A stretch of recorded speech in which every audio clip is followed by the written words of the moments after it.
Now, in my career, I have often asked people if they ever heard of Plato. And of course, you can imagine the responses that I get. Of course, there's always the guy in the crowd who thinks he's cute by saying, "Oh yes, I used to play with it all the time as a kid." Really funny. I've actually had an older person say that, "Isn't that somebody from a TV show called Different Strokes years ago?" I'm thinking, that's Dana Plato. But somebody will get people saying maybe it was a Disney character, and that's of course Pluto. And you can see where I'm going with this one. And then other times they'll just say, "Isn't that planet that wasn't a planet that's no longer a planet?" I'm going, that is Pluto. So I get various responses. Eventually, I get somebody who will say, "Oh, you know, isn't that the guy wearing a toga with laurel wreaths around their head?" And I'm thinking, uh, none of that is really applicable. But so the answer is just no. However, it's funny that I'm doing this talk today. It really is, because in my class earlier, I had two classes today. I had a course on religion and the quest for immortality, another one on world religions. I actually did ask the question, who is Plato? And I did get some responses. Most people said, "Isn't he the guy that's connected to the allegory of the cave?" I was just feeling so good at that moment. The allegory of the cave. Are we going to do the allegory of the cave? Yes, we are. We're going to talk about that today. So we did have some educated responses, and I'm sure that many of you here watching this will have the same kind of response. I mean, you're not here for anything having to do with Plato. Um, so, but then, of course, I asked the question. I said, "So, what else does he do?" And they said, "Well, like philosophical stuff." I mean, this is like real life application. Philosophical stuff. I always like that word, stuff. It's very, very material. And maybe immaterial, but Plato was everything. And he did deal with stuff, but he also dealt with non-stuff, lack thereof stuff, the absence of stuff. But there is this transcendence of stuff. So there we have it. So I'll be talking about, this is why we call it playing with Plato, right? Oh, Ali just said, "Isn't he a wrestler?" See, I mean, we're always getting people like that. I tell you. Okay. So as you can see, the composite picture isn't pretty. So this is kind of an introduction to Plato, the Greek philosopher, and it's kind of an overview. Um, yes, I mean, there's parts that need to be taken seriously, but other parts I just kind of want to play, and I want you to understand who Plato really was, to understand his philosophy and some of his influences. So take this as a lighter approach. I'm not going to have a real dead serious expression and just kind of drone on. I'm going to just explain a few things, show some pretty pictures, and then kind of go on. Okay, so the composite picture of who he is not exactly pretty. People don't really understand who he is, but he did profoundly affect uh, the entire uh, culture of the Western world. It's kind of a big thing to say. Um, and so not only, of course, in antiquity, but all the way up to today. In fact, Platonism is part and parcel of the basic foundational ideas that are preeminent for many different religions today, believe it or not. So a lot of when it comes to Christianity, you have aspects connected to, believe it or not, Islam, the Jewish Kabbalah, philosophical neo-pagans and Gnostics, and hey, quite a bit, quite a bit. So, you also have, of course, with Platonism from Plato, you got Middle Platonism, and that's kind of a fun area. And that Middle Platonism influences Jewish thought very directly. Philo of Alexandria, right? And these ideas become kind of foundational for concepts that are related to the Kabbalah. You have Plato, as I mentioned before, connected to Christianity. I mean, hello, whether it be the Gospel of John or other places, right? There is this connection. And then, of course, when we move into Middle Platonism as well, we do have little spin-offs. I mean, Middle Platonism interacts with Hermeticism, right? It does, right? It interacts with Pythagorean ideas, so Neo-Pythagorean ideas. It's connected there. It connects to Gnostic ideas, so Gnosticism is influenced, and of course, even the Chaldean oracles. So Middle Platonism, pretty dynamic. And then it moves into what? Oh, well, Neoplatonism. Neoplatonism is very important when it comes to, again, Christianity. When it comes to ideas of hypostasis and yada yada, and as a result of that, it is influenced in Trinitarian thought.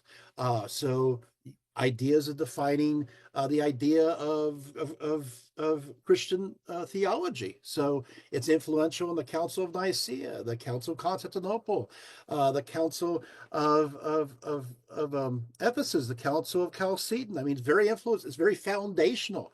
It is very influential when it comes to Eastern Orthodox thought. Uh, yeah, it is also instrumental in creating the foundational ideas that are related to, guess what? The Renaissance. It's connected to political theory and understandings. And those theories and understandings go into philosophical systems that influence the entire West. Even it goes into foundational ideas for the United States. Yes, absolutely. Plato influenced them, and Plato is everywhere. So it's worthy to play with these topics. It's so much comes from this individual. And yet, we don't know who he is. We don't take the time to get to know him. And that's what we're going to do today.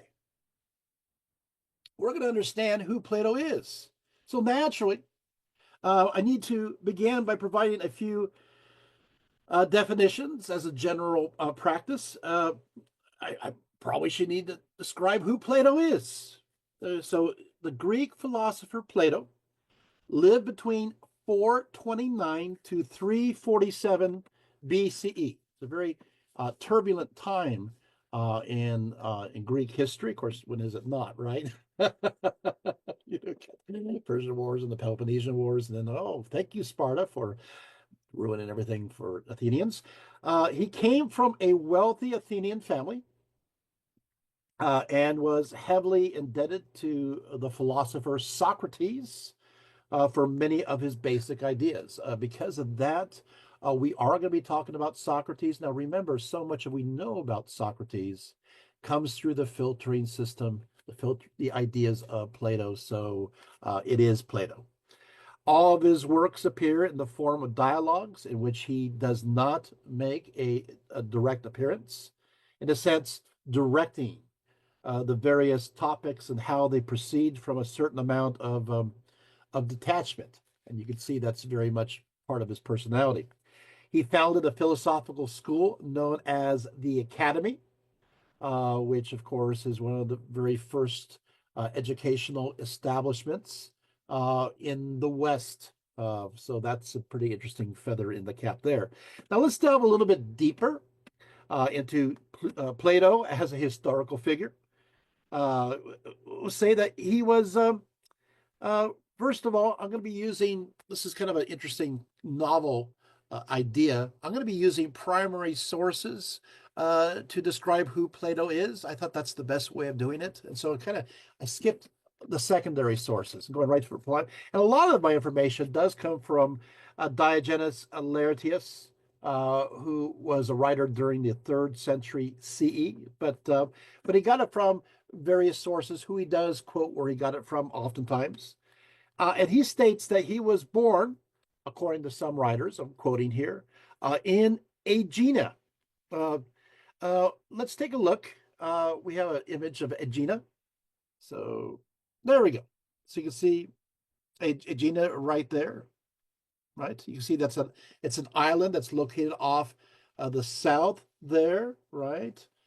Um, It is Aegina is one of the Saronic islands of Greece in the Saronic Gulf. It's located approximately 17 miles from Athens. Um, and so this is where he was born, right? He was born in the house of Phideides, who is the son of Thales.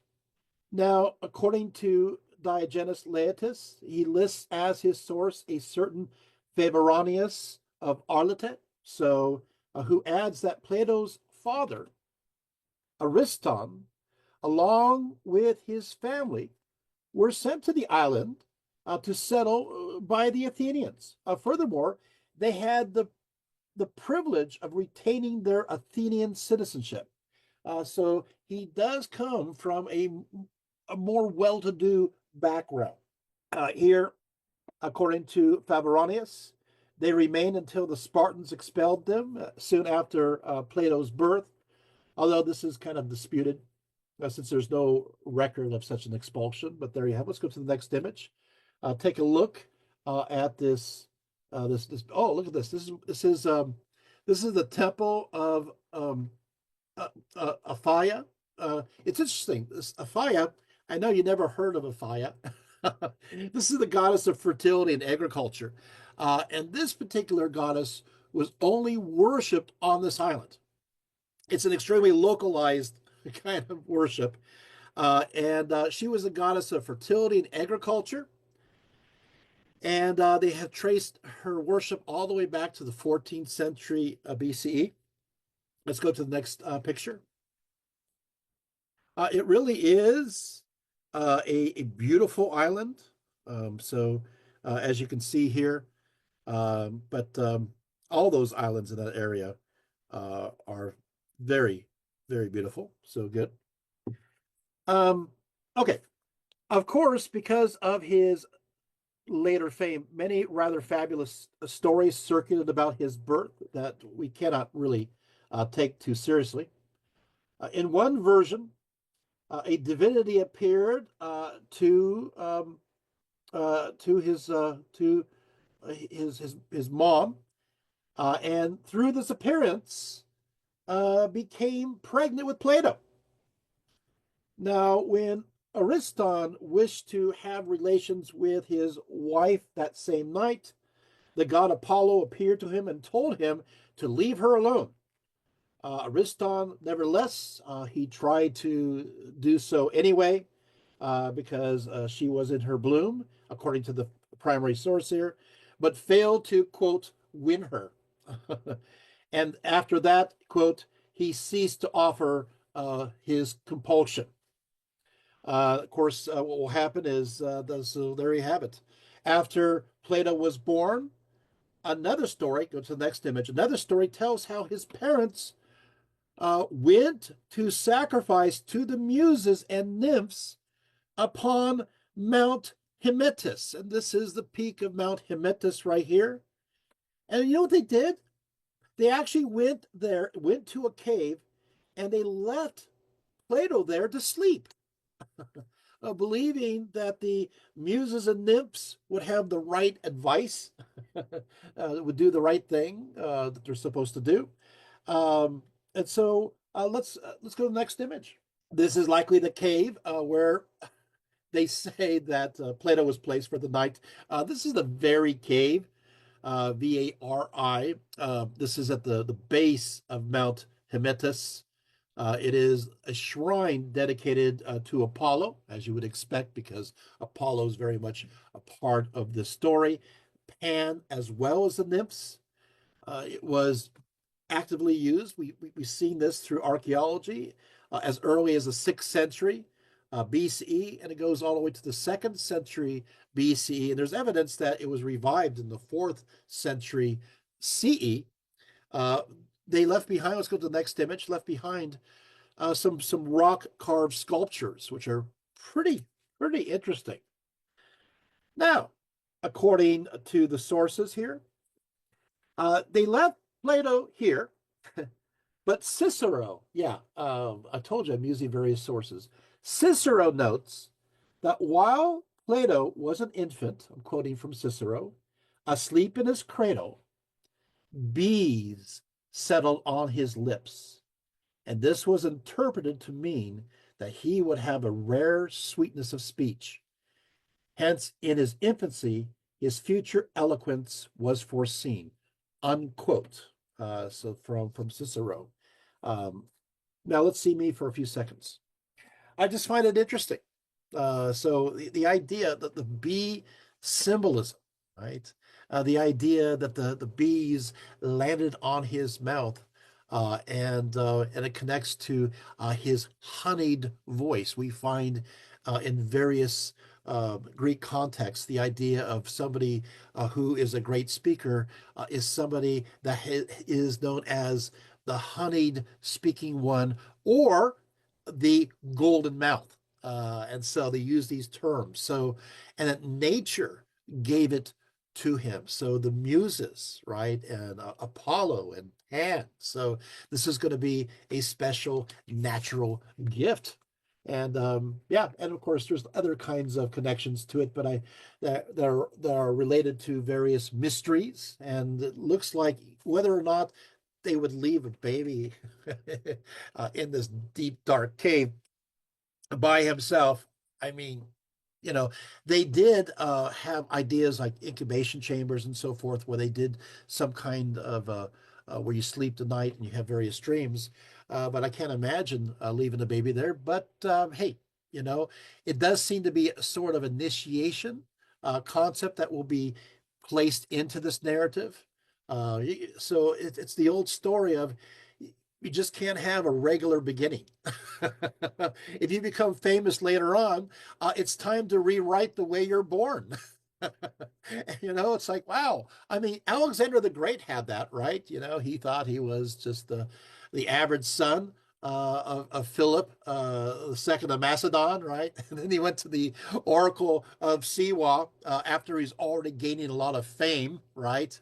This oracle is in the middle of the Libyan desert, and he receives the message. Oh, by the way, you know, Zeus is your father. Philip is not your father. He's like, oh my goodness, I'm I'm half God. That means I'm a hero. Yay. And of course, he saw himself as Achilles, the new Achilles. Or later on, when he started conquering further down from Asia Minor, where people didn't know who Achilles was, then he became Hercules. But the point of the matter is that here we have it. Uh, Plato has this concept of being, well, if he's born of the gods, therefore he's half God, half deity, and so he too is a hero.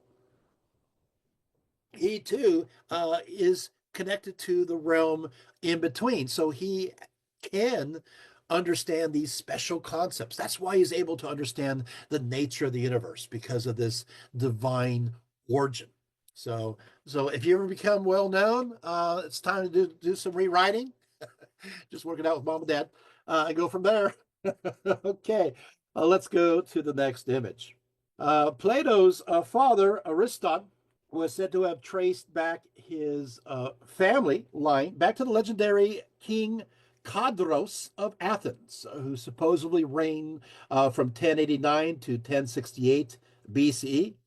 According to ancient Greek legends, when the Dorians were invading Greece and came to Athens, the leader of them, a certain Elates, um, he decided that before he goes and conquers the city, I'm going to go ask the Oracle of Delphi and see if this is going to work out or not. So the Oracle informed him that as long as the king of Athens was not harmed at all, then he would be successful in taking the city. So, however, you can't keep things a secret. So the story of the oracle spread all throughout his troops and onto the other side, to the Athenians. So it crossed enemy lines. Cadros overheard, and he also knew that there's no way the Athenians are going to beat these guys. So what are we going to do? And so what he did is he disguised himself as a peasant, and he snuck over to the enemy's territory, And then he intentionally made a Dorian soldier, actually a few of them, upset. He provoked them, right? And they immediately killed him. Ah. When Atlantis realized that his soldiers had accidentally killed the king, he knew that his plans for attack would end in a loss. I mean, the king was harmed. I mean, the king's dead, right? And so they all left. That's the story. Of course, what will happen is Cadros became a hero. I mean, he willingly uh, let his life down to be killed, right? And so after that, the Athenians decided that any leader who followed Cadros could not be called a king, uh, for nobody can measure up to Cadros, whether this is true or not. But this is part of Plato's backgrounds, part of his pedigree, and as a result of that, um, Plato's blood is blue blood. He is part of the Athenian aristocracy. Plato's mother, next image, Perictione, was a direct descendant of Solon, the great lawgiver of Athens. You know, Solon, by the way. So on one side, you got Cadros, this sacrificial king. And on the mom's side, you got Solon, the great lawgiver. Solon was considered one of the seven wise men of Greece. He became chief magistrate around 594 BCE. He repealed the harsh draconian laws. He created an oligarchy with a sliding scale of rights. He also, what he did is that with this, he made the wealthy happy, and to compensate, he canceled the debts of the poor. That made them happy.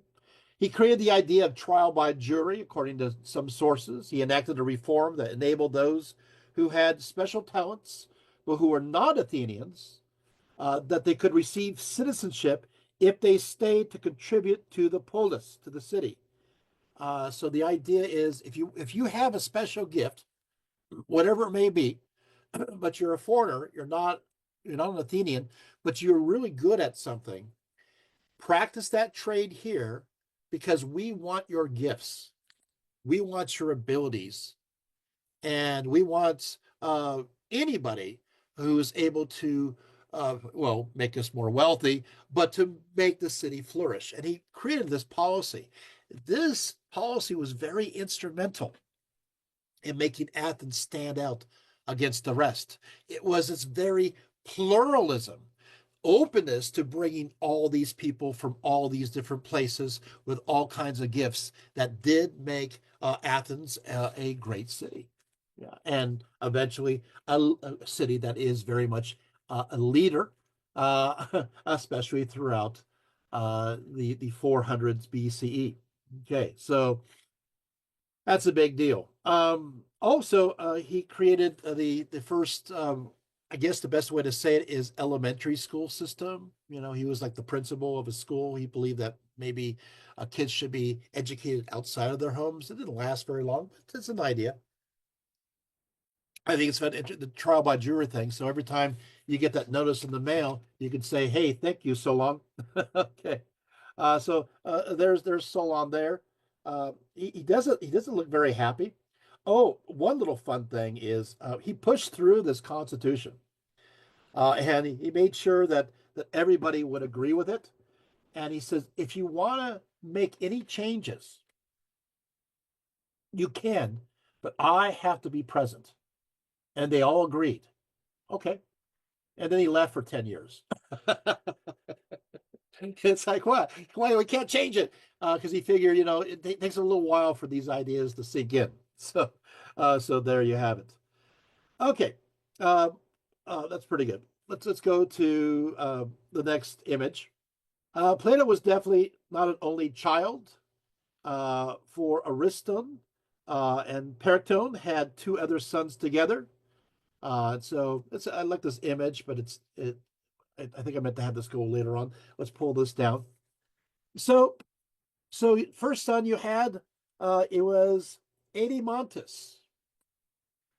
Adeimantus was his elder brother. And of course, the next brother down was Glaucon, who was older than himself. And there also was a daughter, Potone. Along with Plato, both his brothers and later became followers of Socrates. And from Plato's dialogues, we can get an idea of what they were like. So Plato's up the first to be a follower of Socrates.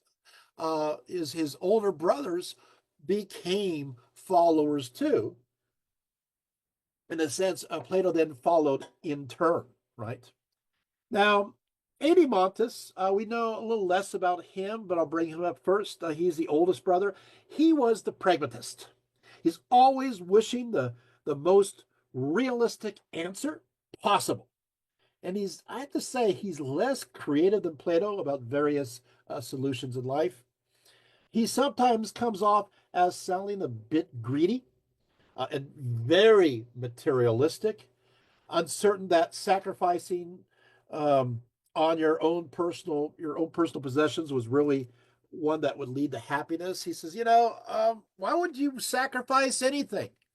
We need to enjoy the material world. We need to have simple, concrete answers for everything in life. It must be utilitarian. And this is the way his mind thought, right? This is the way it worked. Well, what about Glaucon? Well, Glaucon, on the other hand, was more carefree. He was the musician of the family. He loved to study Pythagoras and his musical theories to the point of being an expert on questions regarding harmonics and the music of the stars in general. Glaucon also was into animal husbandry, with Socrates once telling him, "You have in your house a number of hunting dogs and a number of pedigreed cocks." Unquote. Glaucon, like Adeimantus, also enjoyed material things. He enjoyed lots of finery. While more creative than his older brother to a degree, he was very, very emotional and quick to make judgments.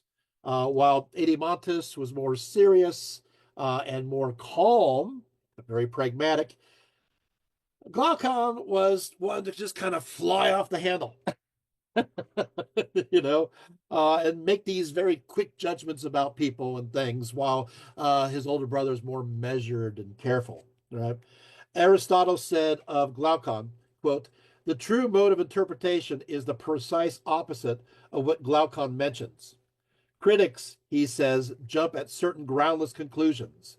They pass adverse judgments and then proceed to reason on it, and assuming that the poet has said whatever they happen to think, find fault if a thing is inconsistent with their own fancy." Unquote. So you get an idea. Now, can you imagine?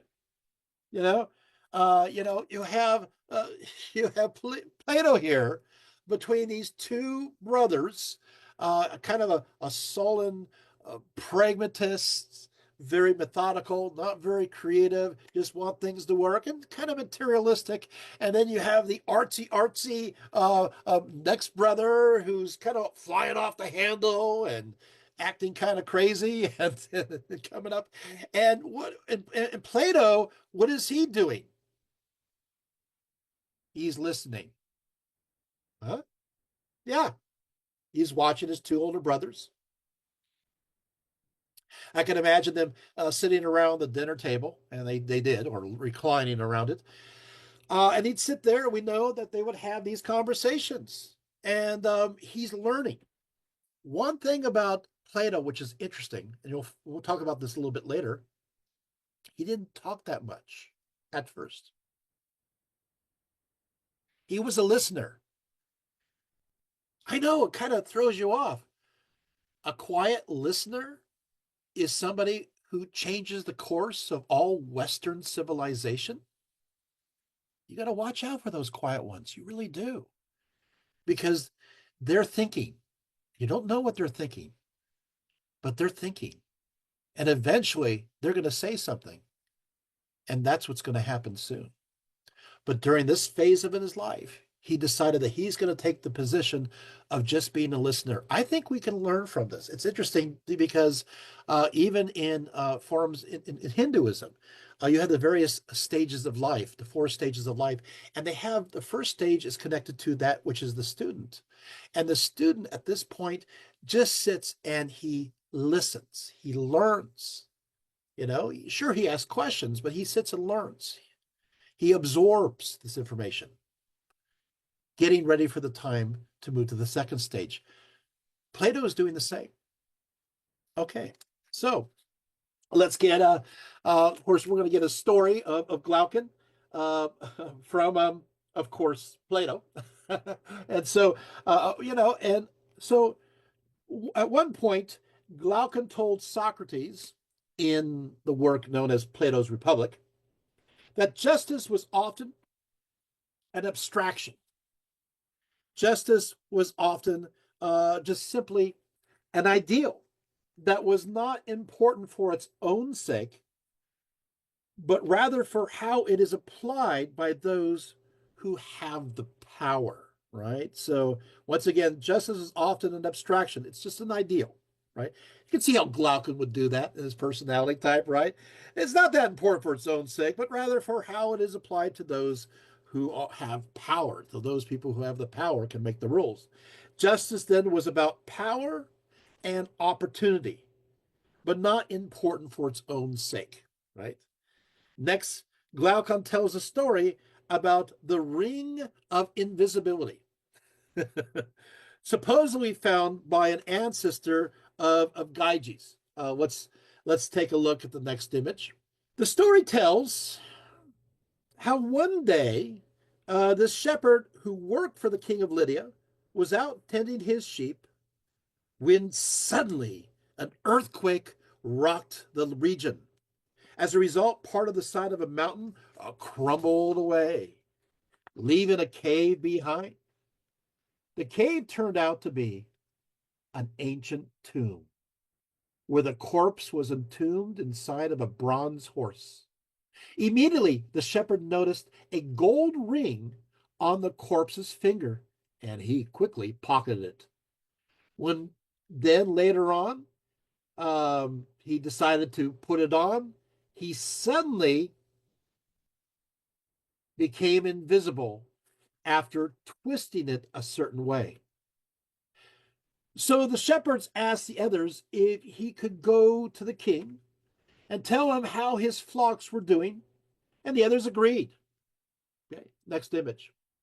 Gaining access to the palace, he slipped on the ring, became invisible, and then showed himself before the queen instead, seducing her and professing his love. This went on for a time as he gained more power through her, and then, when the time was right, they formed a plot to kill the king, and so he became king in his place. Wow, a ring of invisibility. I'm sure today's popular culture never heard of such a thing. Oh, it has? Yeah, that's right. This is one of the inspirations behind, yeah, the Lord of the Rings. Yeah. All right. So Glaucon states concerning the ring of invisibility, he says, suppose now that there were two such magic rings, and just put on one of them, and so the just put on one of them, I should say the righteous, so that way it makes more sense in English. The righteous will put on one of them, and the unrighteous or the unjust the other. Now, no man can be imagined to be of such an iron nature, he says, that he would stand fast in justice. No man would keep his hands off what was not his own when he could safely take what he liked out of the market, or go into houses and lie with anyone at his pleasure, or kill or release from prison whom he would, and in all respects be like a god amongst men. Then the actions of the just will be as the actions of the unjust. So the actions of the righteous will be the same as the unrighteous. they would both come at last to the same point. So basically, we just can't handle that temptation. And this we may truly affirm to be a great proof, says Glaucon, that a man is righteous or just not willingly or because he thinks that justice is any good to him individually, but of necessity. For wherever anyone thinks that he can safely be unjust, there he is unjust. For all men believe in their hearts that injustice is far more profitable, to the individual than justice. And he who argues, as I have been supposing, will say that they are right. If you could imagine anyone obtaining this power, becoming invisible, and never doing any wrong or touching what was another's, he would be thought of by looker-ons to be the most wretched of idiots, although they would praise him to one another's faces and keep up the appearances with one another from fear that they too might suffer injustice. Unquote. That's the Republic 360b through D. So there you have it. What would you do, right? Says Glaucon. This here of a ring that grants total invisibility. No one knows you have it. You're totally free to act in any way you desire without suffering social or legal judgment. Would you use it? Uh-oh. Would you use it? Would there be limits on its use? We'll say, well, maybe I'll just use it for this, but nothing else. Why not use it to satisfy your every desire? Gain power, crush your enemies, right? You have any foes? You can take care of it, and no one would ever know because you have the ring of invisibility. See, you can tell what kinds of conversations Plato had with his brothers, this Glaucon one, right? As an example. Okay, well, guess what? Plato sets up Socrates, because remember, he always distances himself from these conversations. So he situates Socrates as being his point of view, which is very convenient because many scholars who study Socrates say, well, it's just Socrates is just Plato, with the with the guy under the guise of this person. So a lot of people are looking for the real Socrates. I believe that Socrates said much of what Plato says he did, but I do think that there are still lots of additions. But here we go. So naturally, Socrates disagrees with Glaucon, stating that true justice does not arise from society, an elusive social construct, but from beyond. There's something beyond. The shepherd was not freed by the ring of invisibility to do as he pleased, but was, in fact, a prisoner of his own insatiable appetites, his own greed. And this could only lead to unhappiness, for these kinds of desires ultimately lead to dissatisfaction and the need for still more and more, right? Gollum, Gollum, right? Lord of the Rings reference, right? So it will corrupt you. This ultimate power is too much. You can't handle it. No, says Socrates, the happy man is the one who does not even put on the ring and controls his appetites. Frodo, my precious, says Margie, right? The just man then does not even put on that ring, and that is the right choice. That's the choice you're supposed to make, right? But you can again get a piece of the feel from that time of where people were at. Okay, let's see me for a little bit there. Thank you. So I think we're understanding already Plato quite a bit. As for Plato's father, he never had a chance to really get to know him. He died soon after Plato was born because Athenian law did not permit women to lack a legal male guardian. This is pretty upsetting.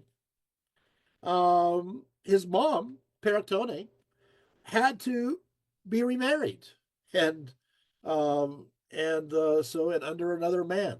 This again, this is just a patriarchal system that was Athenian society. Now, in order to keep the wealth and status within the family, she was actually married to her own uncle, her mother's brother, a certain Pyrolampas, and who was a close friend of the powerful Pericles of Athens and a distinguished ambassador to the Persian court. So um, Pyrolampas had been married before and had a son um, by her by the name of Demas, who was considered exceedingly handsome. But his wife died, and so he was ready for to get married again. Together, he and his niece actually had a child together by the name of Antiphon. In his spare time, next image, Priolampus raised peacocks, and he absolutely loved peacocks. But this is just the story's going downhill. But he also knows that women liked peacocks too, and so he often took advantage of how many women were drawn to these peacocks. So Prialepus used to get to know these women as they watched these beautiful birds enough to find out if they're freeborn so that he could bring them to his buddy Pericles to satisfy his various appetites. I don't think he's the greatest of people, but there you have it. But hey, you got a pretty image of a peacock, right? Plato's step brother, Antiphon, once pursued philosophy like Plato and his brothers, but sharing his father's love of animals, he decided to devote his life to raising them, in this case, horses. So eventually they're going to be moving, next image, to Athens. Okay, so the household of Plato with two brothers, a sister, an older half brother, and a younger half brother. They're in Athens. So I guess they moved before because by his birth. But Plato saw this time with his two brothers, sister, older half brother, younger half brother, as a very happy time. He did. And while he did have sharp disagreements with his siblings, especially his two older brothers, he often honored them and included them in his later dialogues.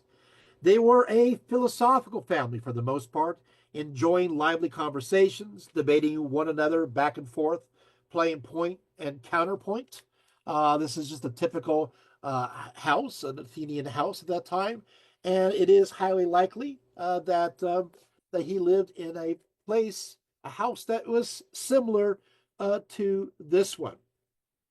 As for where Plato fit in this mix, um, well, he was very intelligent, but very modest, with Appius saying that the quote, first fruits of his youth were infused with hard work and love of study. So he loved to read, he loved to compose letters. Of his early education, Diogenes Laertius states he was taught letters in the school of Dionysius, who is mentioned by him in The Rivals, and he learned gymnastics under Aristoton, the Argive wrestler. Speaking of which, next image, it turned out that Plato thought maybe he found something here. He went from just simply being a kind of a reading egghead to, hey, you know what? I kind of want to do some wrestling. I'm pretty good at this. And so he did become a wrestler in as well. In fact, Diogenes Laertius says that many mentioned that he wrestled in the Isthmian Games. Yeah, this is stated by also Diarchus in his first book on lives. So he did love to wrestle. I guess maybe that was he was thinking maybe this could be not his vocation. Well, maybe he did. I mean, who knows? It's interesting how life just kind of throws us off a little bit there, right? Okay, but at the same time, let's look at me for a little bit. At the same time, he not only loved the games, but he loved the arts. Again, Diogenes Laertius notes he applied himself to painting and wrote poems and lyric poems and tragedies. I mean, he was good at it. This was his gift. I mean, he could do that. He's a great wrestler. He's great at composing letters and poetry. He's great at painting. Plato's talented.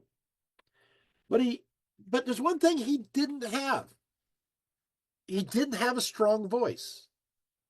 I know, but the stories and legends talk about these bees on his lips, right? And he's going to have this honeyed, wonderful voice. But at first, his voice wasn't that strong. He had a weak voice.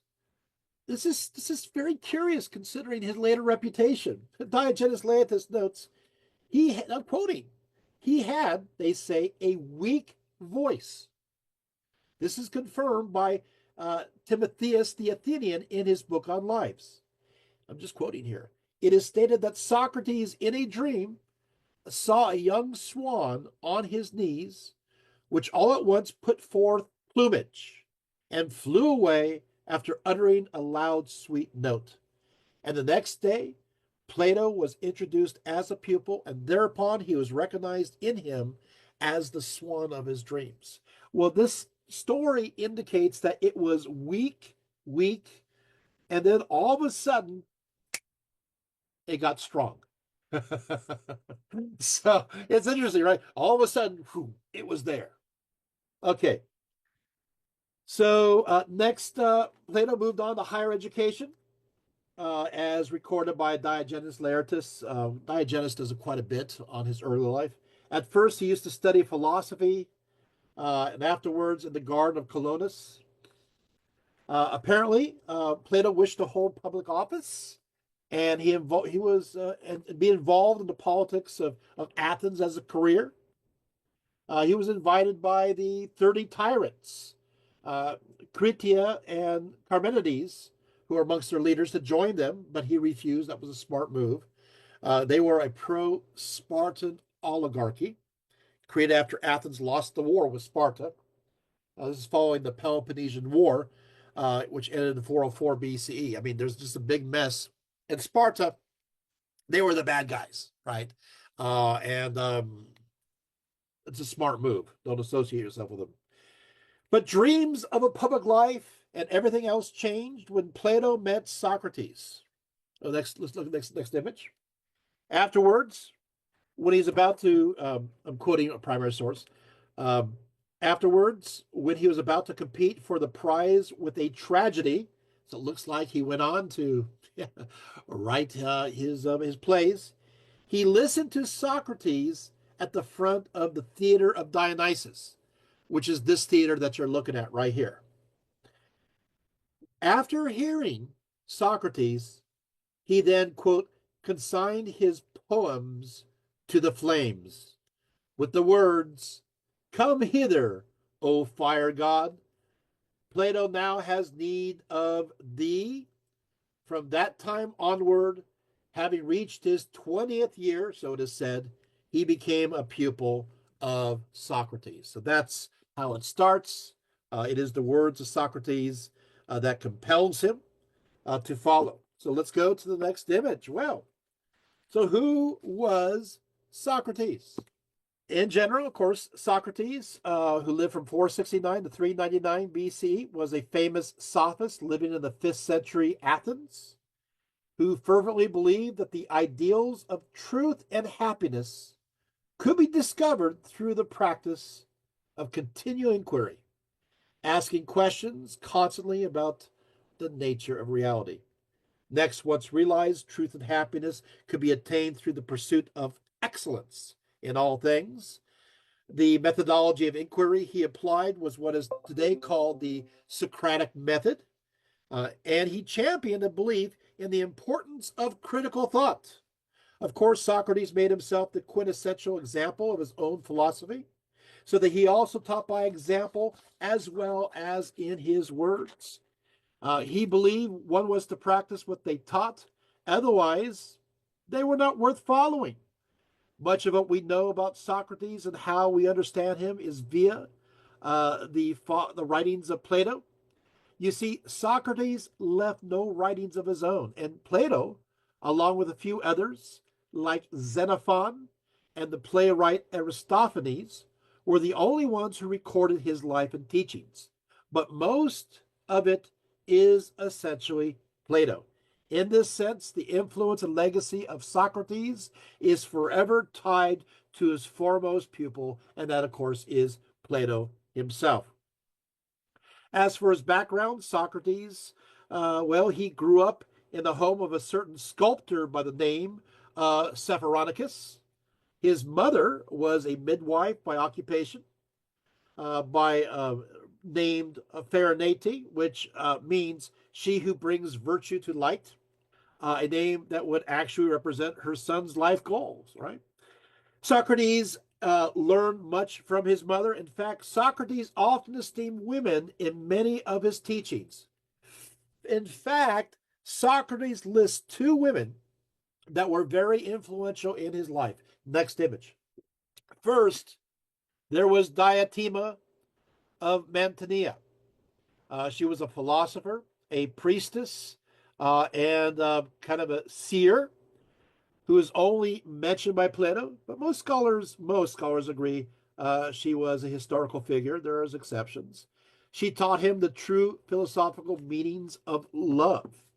Accordingly, in fact, in his symposium, it goes as follows. Socrates states that Diotima taught her divine abilities through her divine abilities, was able to postpone the great plague of Athens for once by bidding the Athenians offer sacrifices 10 years before the plague, and she procured them so much delay in the advent of the sickness. It is said, when the topic of love came up, next image, Socrates said to her that love, as a student, love was a great god and was of beautiful things. And accordingly, Socrates is said to have said that she refuted me. What a shock, right? And so what happened is that Socrates was in shock. How do you mean, Diotima? Said I. Is love then ugly and bad? Diotima responded, peace for shame, she replied. Or do you imagine that whatever is not beautiful must needs to be ugly, and what is not skilled, ignorant? Have you not observed that there is something halfway between skill and ignorance? She continues, you know, of course, that to have a correct opinion, if you can give no reason for it, is neither full knowledge. How can an unreasoned thing be knowledge, nor yet ignorance? For what hits on the truth cannot be ignorance. So correct opinion, I take it, is just in that position between understanding and ignorance. Then do not compel what is not beautiful to be ugly, she said, or what is not good to be bad. Likewise in love, when you find yourself admitting that he is not good nor beautiful, do not therefore suppose he must be ugly and bad, but something between the two. So she is destroying the idea of this forced duality. Right? This idea that if it's not one thing, then it has to be the other. That there is this realm that is in between the two. Next image. There is this place for either. Right? You could see there. While Socrates told Diotima how people thought love was a god, she told them that this is not possible, for it was agreed that the gods were good and beautiful. But since love is not, love is then not a god. Yet love is not immortal either. No, Diotima said, that love was something else. It is a great spirit, Socrates, for the whole of the spiritual is between divine and mortal. As for love's power, it is interpreting and transporting human things to the gods. You got to listen to this because you can see this is the beginning of so much about Plato. It is interpreting and transporting human things to the gods and divine things to men, entreaties and sacrifices from below, and ordinances and requitos from above, being midway between it. It makes each to supplement the other, as that the whole is combined into one.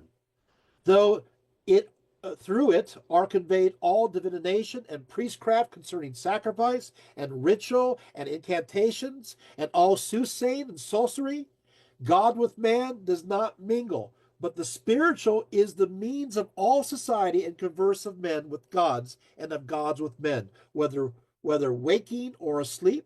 Whoever has skill in these affairs is a spiritual man. To have it in other matters, as is common arts and crafts, is for the mechanical. Many and multifarious are these spirits, and one of them is called love. And you're going, wait, what's going on here? Now, this is what's important. Look at me for a second. I want you to understand this. So, what you're having here with diatema is this concept that there is this attraction. Love is an attraction. It is a gravitational force that is moving us towards the gods. But it occupies this realm in between the object that is the gods and, of course, humanity. It is that which pulls it together. It's an in-between state. Why that is important is the fact that this is the beginning of a notion of a realm in between that which is spiritual and that which is material. It is the beginning of that divine gravity. It's the beginning of the idea of a pleroma, the idea of emanations that are moving down, but also we ourselves are moving up. You guys got it? Right? And this is a very important idea. Well, the kernel, the beginning of that idea, arise through diatema. That's where this idea comes from. And I think that is so important. Socrates asked who were the parents of love. Diotima responded, "That is a rather long story." She replied, "But still I will tell you. When Aphrodite was born, the gods made a great feast, and amongst the company were Resource, the son of Cunning. And when they banqueted there came Poverty a begging, as well as she might in an hour of good cheer, and she hung out about the door. Now Resource had grown tipsy with nectar, for wine as yet there was none, went into the garden of Zeus, and there, overcome with heaviness, slept. Then Poverty, being of herself so resourceless, devised the scheme of having a child by Resource, and lying down by his side, she conceived Love. Hence it is that Love from the beginning has been attendant and minister to Aphrodite, since he was begotten on the day of her birth, and is moreover by nature a lover bent on beauty, since Aphrodite is beautiful. Now, as the son of Resource and Poverty, Love is a very peculiar case. First, he is ever poor and far from tender or beautiful, as most suppose him. Rather, he is hard and parched, shoeless and homeless. On the bare ground always he lies with no bedding, and takes his rest on doorsteps and waysides in the open air. True to his mother's nature, he ever dwells with want. But he takes after his father in scheming for all that is beautiful and good, for he is brave, strenuous, and high strung, a famous hunter, always weaving some stratagem, desirous and competent of wisdom, throughout life ensuing the truth, a mastery of jugglery, and an artful speech. By birth, neither immortal nor mortal, in the self same day he is flourishing and alive at the hour when he is abandoning in Resource. Another he is dying and then reviving again by force of his father's nature.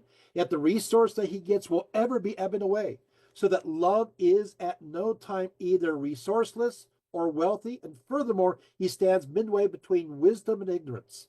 The position is this: no God ensue wisdom or desire to be made wise, such they are already, nor does anyone else that is wise ensue it. Neither did the ignorant ensue wisdom, nor desire to be made wise, and this very point is ignorance distressing. When a person who is not comely or worthy or intelligent is satisfied with himself, Now, the man who does not feel himself defective has no desire for whereof he feels no defect. And you're wondering, okay, so how do I understand this? It sounds okay. So love is connected to what? Resource and poverty. Doesn't realize you're going, but okay, this is I don't get this story. Well, you're gonna get the story right now. How? Think about it.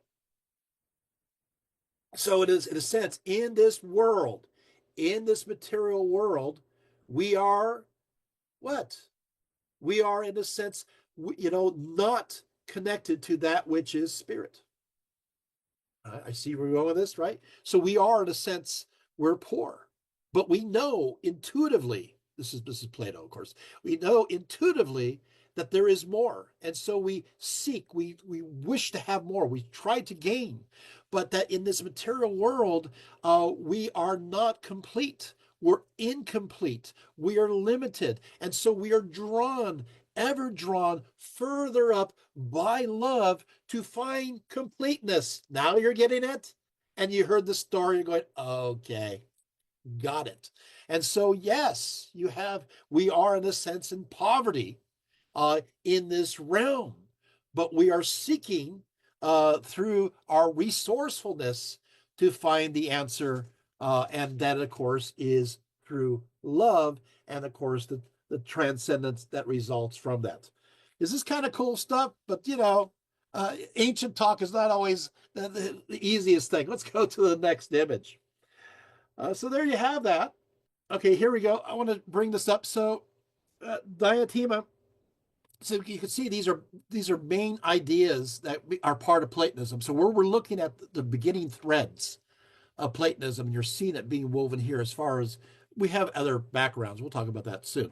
But we see here the moving through the physical, and then the emotional, and then the spiritual. Go for eros, instinctual love, platonic, philia, and agape. Let's go to the next one. Here is diathema's ladder. Okay, so we love one beautiful person and beget noble sentiments with him. So we love somebody who's beautiful. It doesn't have to be always. It has, it's love of the whole person, uh, inner and outer. Next step was realize beauty is similar in all persons, and then love all beautiful bodies. The next level up, beauty of soul outweighs beauty of the body. This is what I just talked about a few minutes ago. Next, we see beauty in activities, institutions, and sciences. And then moving on, gazing on the ocean of beauty of the sciences, we beget finer ideas. And then, of course, beauty is revealed to us, and we contemplate the form of beauty. So we are moving. Diotima's ladder in Plato's Symposium is this gradual movement further up. So through through these images in the material world, it will lead us further up in a metaphysical sense, up this ladder into contemplating. Of course, Plato will put this into the realm of the forms, and eventually that which is the good, or also understood as the monad. Isn't that fun? Okay.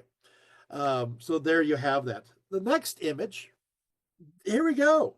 Okay, so there is another woman that also influenced uh, uh, Socrates.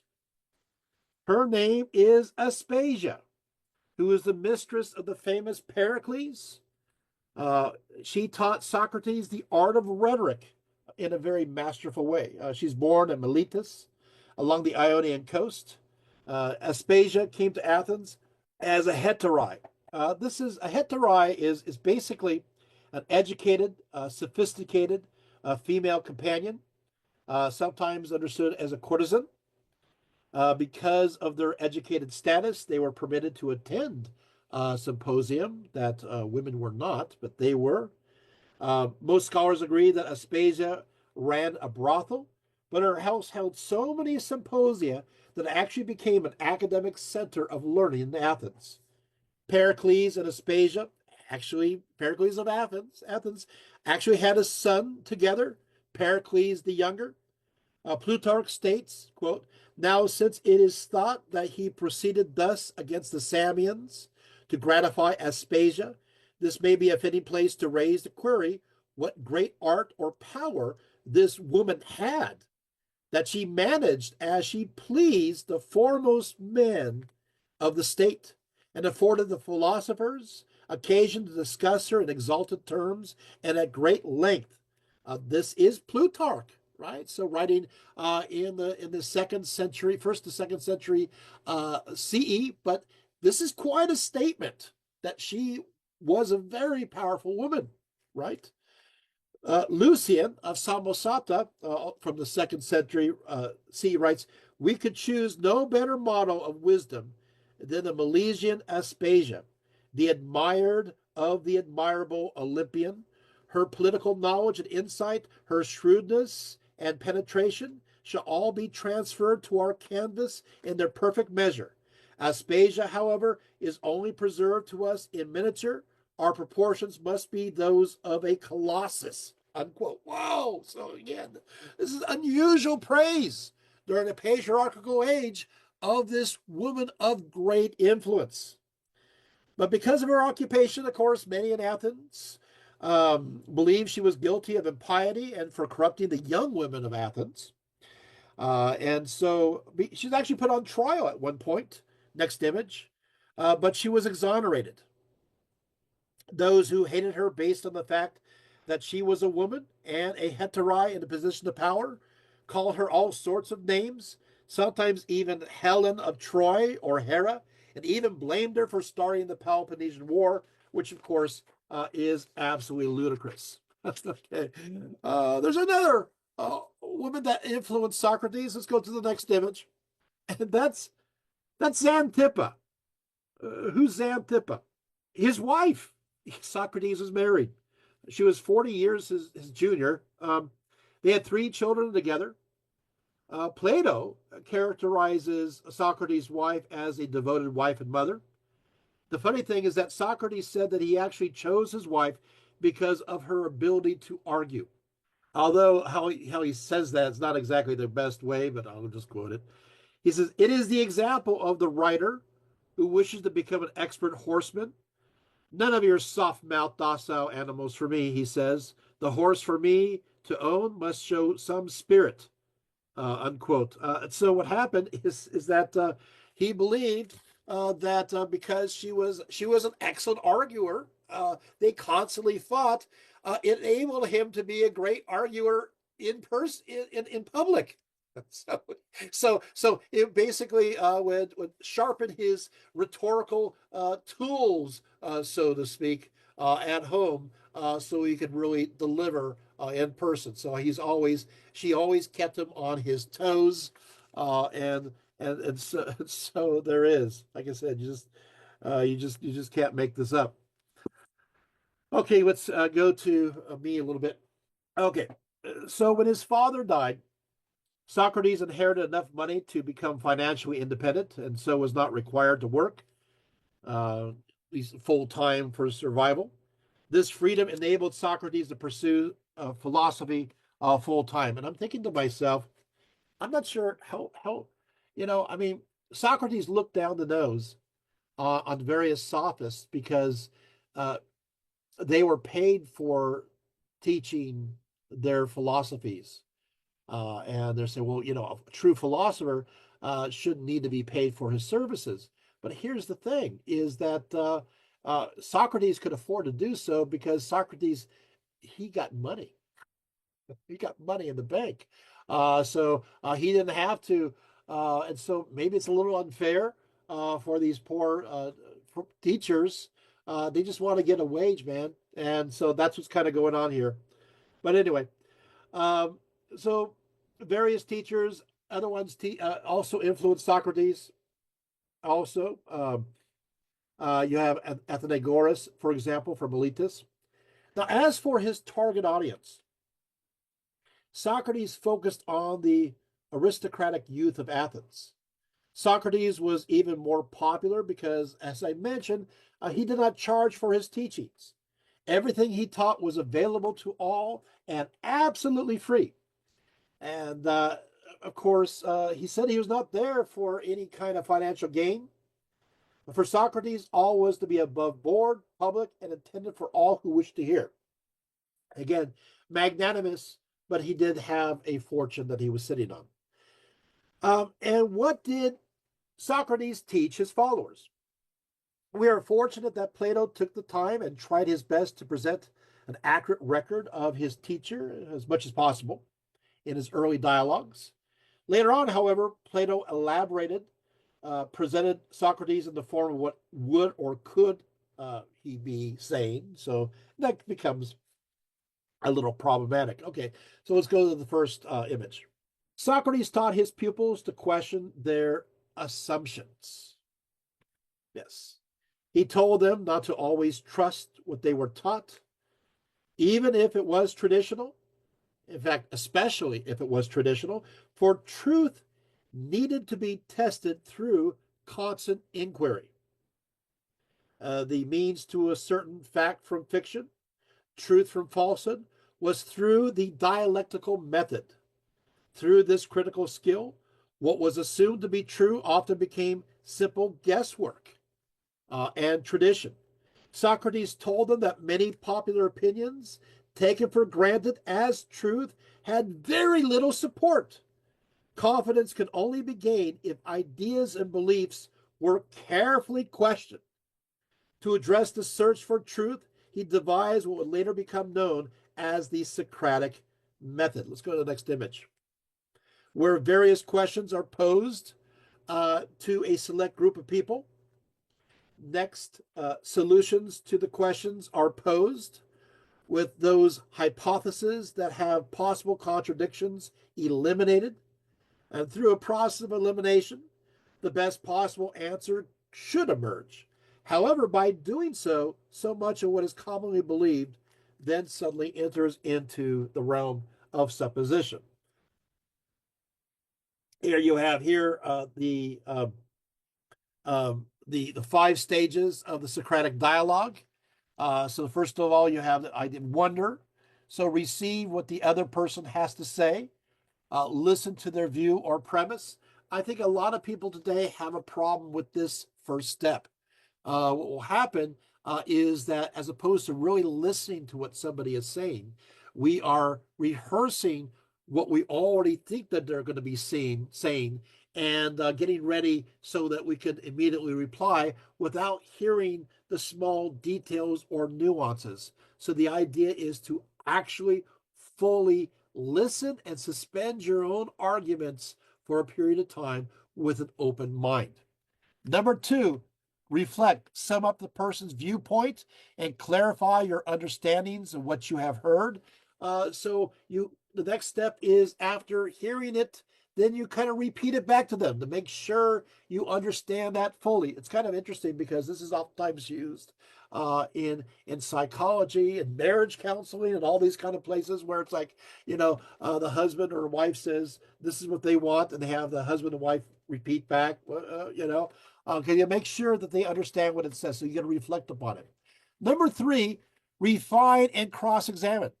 Ask the person to provide evidence that supports their views. Discover the thoughts, assumptions, and facts underlying their beliefs. And then, at that point, only then challenge these assumptions to test their validity. Number 4, restate. Note the new assumption resulting from the inquiry. What is the result of all this? And finally, repeat. Start back at the beginning with the new assumptions. This process helps drill down to the core issues to arrive at the best version of whatever you happen to be looking for. And so this is how things work. Okay.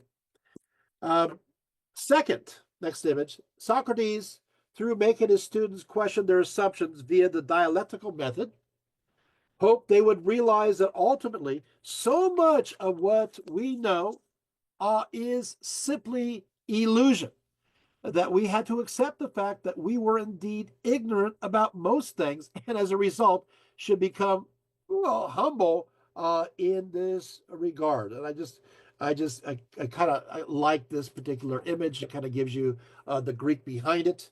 but the questioner and the respondent. Okay, next image. Third, of course, is that Socrates believed that once we accepted that we do not know everything, that we cannot ever comprehend all the mysteries of the universe, we are now open to gain real knowledge, learning the valid universal truths lying just below the surface that are not obvious when so many false assumptions bury it. And so here resides truth. Okay, so gradually, this is kind of a cool chart, and you have this reflexive loop. Our beliefs affect what data we select next time. Isn't that true? When it comes to our own little world that we create for ourselves, our little echo chambers. And it starts out, I take actions based on my beliefs. I adopt beliefs about the world. I draw conclusions. I make assumptions based on the meanings I added. I add meanings, cultural and personal. I select data from what I observe, observable data and experiences, as a videotape recording might capture it. So we do these conclusions. And so what happens is that Socrates is bringing us down to the core, stripping us down. So next image. So, what does he want? This is an image from the city of Ephesus on the library of Celsus. This is Arete. So, Socrates' truth was tied to understanding, which is virtue. Moving against the common perception, Socrates told all that virtue had to be taught, that it was not inborn, and that virtue was not an inherited trait. A virtuous father did not always have a virtuous son. A person chose to be virtuous. They chose to do that which is right. They chose to not take and put on that ring of invisibility. It's a choice. We have a choice of whether to be good people or bad people. Okay. Another example, Pericles was considered virtuous, but his offspring, not so much. So this is an example of that, right? Okay, so um, next image. At one point, Socrates declared, I know one thing. And what is that? I know nothing. This statement was said to originate from the Pythia of the Oracle of Delphi, and was said to be in response to the question, who is the wisest man in Greece? In the Apology, Plato states, this man, on one hand, believes that he knows something while not knowing anything. On the other hand, I, equally ignorant, do not believe that I know anything. Also, Socrates states in the Meno, he says, so now I do not know what virtue is. Perhaps you knew before you contacted me, but now you certainly like one who does not know. And Bess said, I am wiser than this man, for neither of us appear to know anything great and good.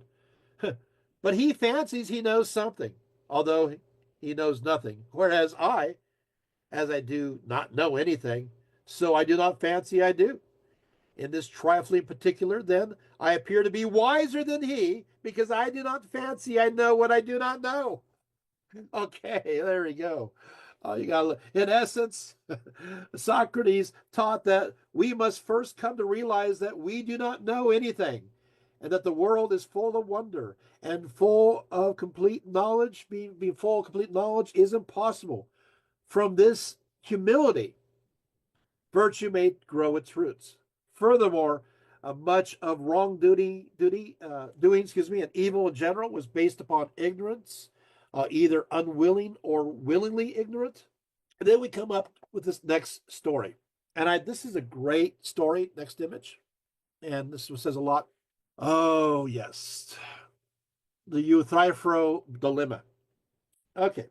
Socrates encounters this Euthyphro outside the court of Athens. What happened here is Socrates was called to court on charges of impiety by a certain Miletus, and Euthyphro had come to prosecute. He came to the same court to prosecute his own father.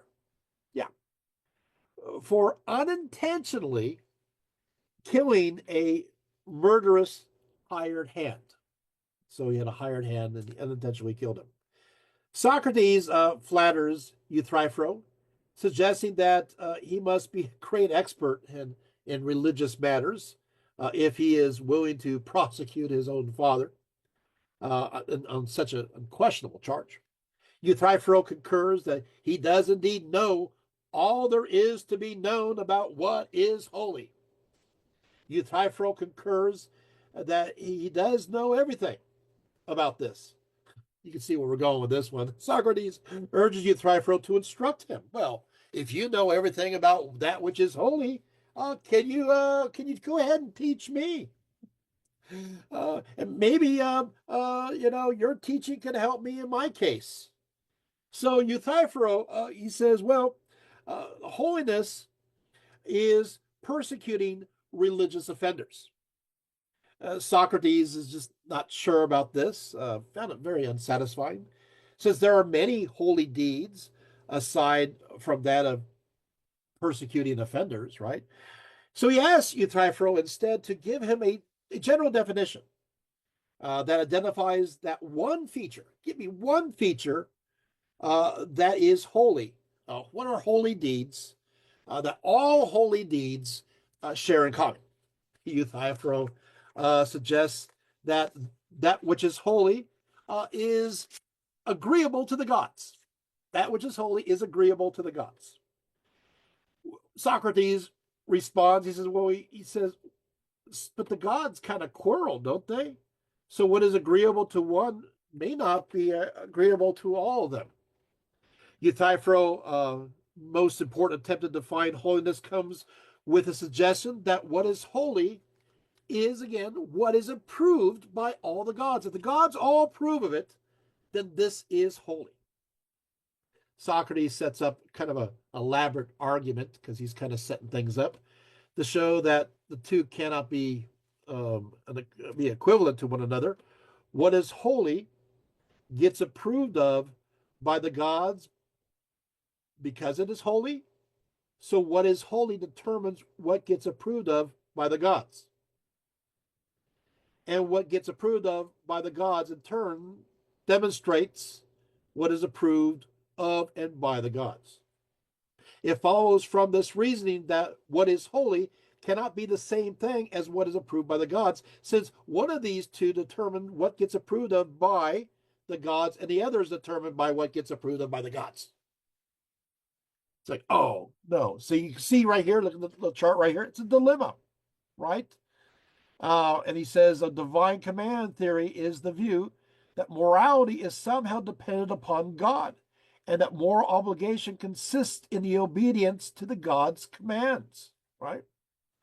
And so is something morally right because God commands it? Or does God command it because it is morally right? And you see this dilemma, right, going on. Well, you see, you can feel the great frustration on the other hand. You try, so Euthyphro is next led to suggest, well, that holiness is a kind of justice, specifically that kind which concern with looking after the gods. I'll say it one more time. That holiness is a kind of justice, specifically that kind which is concerned with looking after the gods. Socrates wonders why Euthyphro means by looking after the gods. Surely the gods are omnipotent and don't need to be looked after or helped in any way. Euthyphro's final suggestion is that holiness is a kind of trading with the gods. Oh, this is a good one. Where we give them sacrifices and they grant our prayers. Our sacrifices do not help them in any way, but simply gratify them.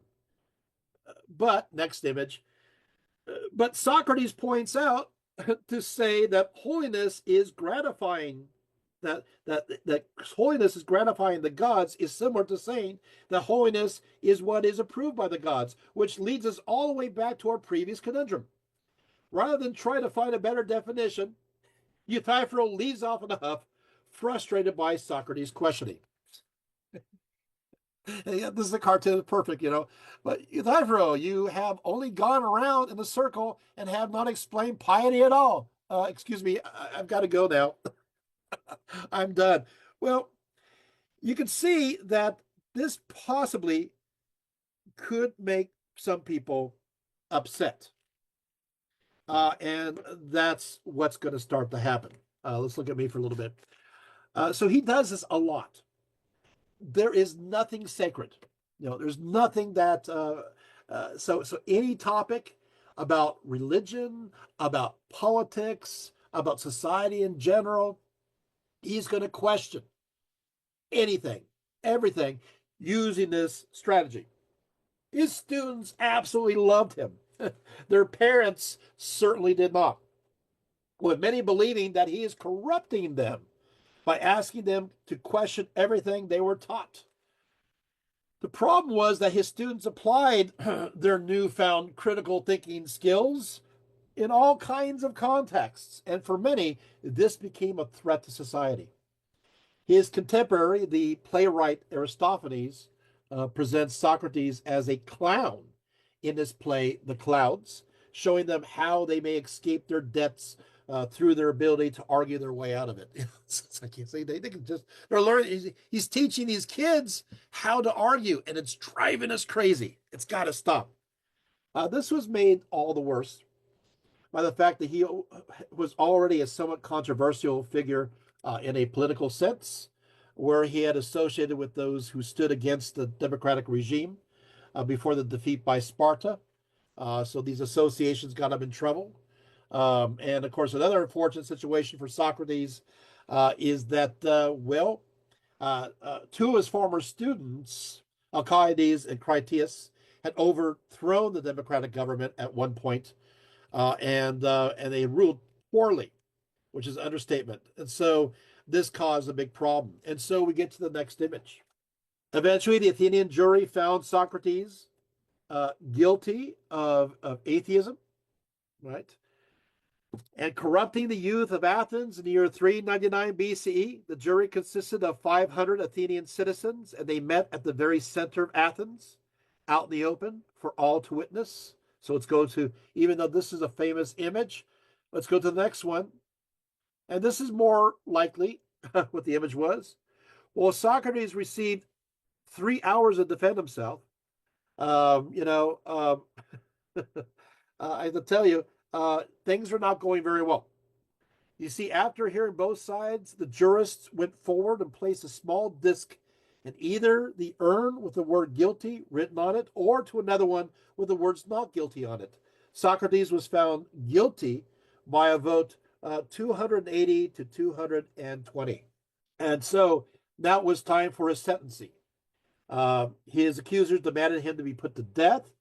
Socrates next came onto the stand to state that what he thought his punishment should be. Socrates was supposed to ask for exile. Let's look at me for a second. Socrates was supposed to ask for exile.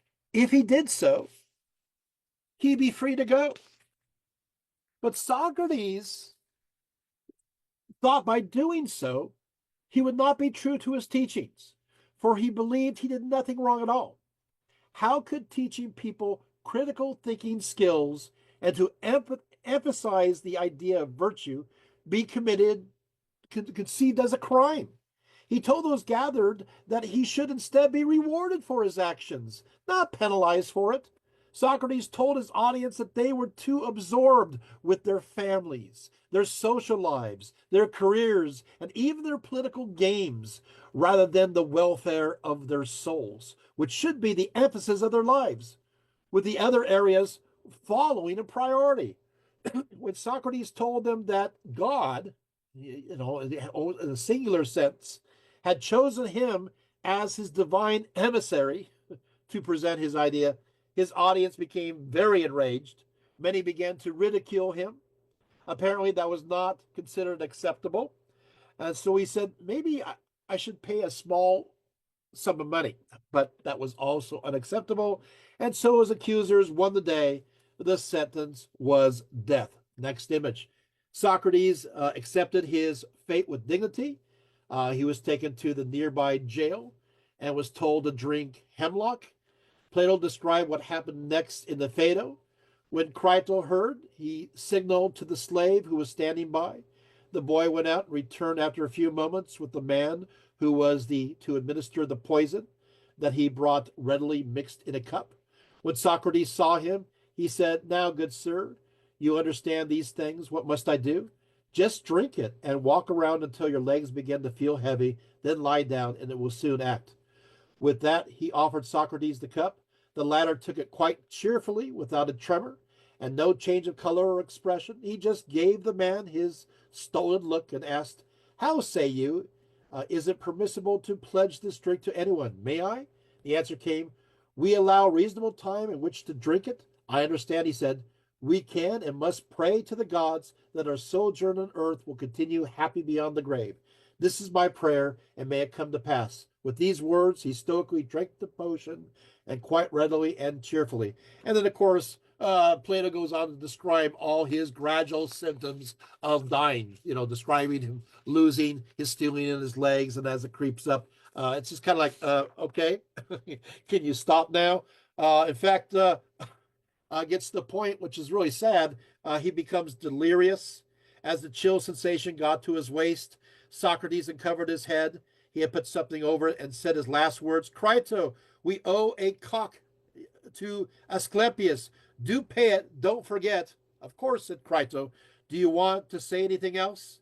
There is no reply to this question, but after a while he gave a slight stir, and the attendant uncovered him and examined his eyes. Then Crito saw that he was dead. He closed his mouth with eyelids. This was the end of our friend, the best, wisest, and most upright man of any that I have known. So Socrates is gone. So this was where remember Plato is his student. So where's Plato going to go now? Okay, so next image. When Socrates was gone, Plato attached himself to Critylus, who was a follower of Heraclitus of Ephesus, and also Parmenides. Now, Heraclitus of Ephesus is going to be also important now to understanding the beliefs of Plato. We're kind of creating and describing him through these teachers. So now the pre-Socratic philosopher Heraclitus of Ephesus, from Ephesus, 535 to 475 BC, he's often given the rather ominous title of the obscure. He was considered very mysterious. He was yet another famous pre-Socratic philosopher from the Ionian coast in Asia Minor. The city of Ephesus, situated roughly north of Miletus, and eventually became more prominent than the birthplace of Thales. Moving against Thales with water as the primary element, Anaximander with an all-height organization, the four elements. What's going to happen is Heraclitus believed of the four elements, what he will do is focus on the idea that you have fire that is important as well as water.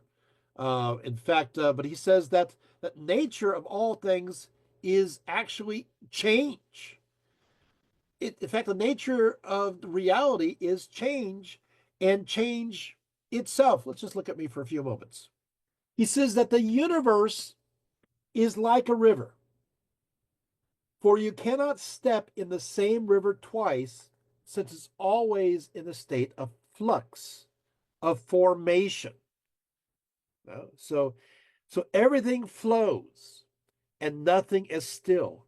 Yet, what of the elements appears to be ever changing? And he says, fire.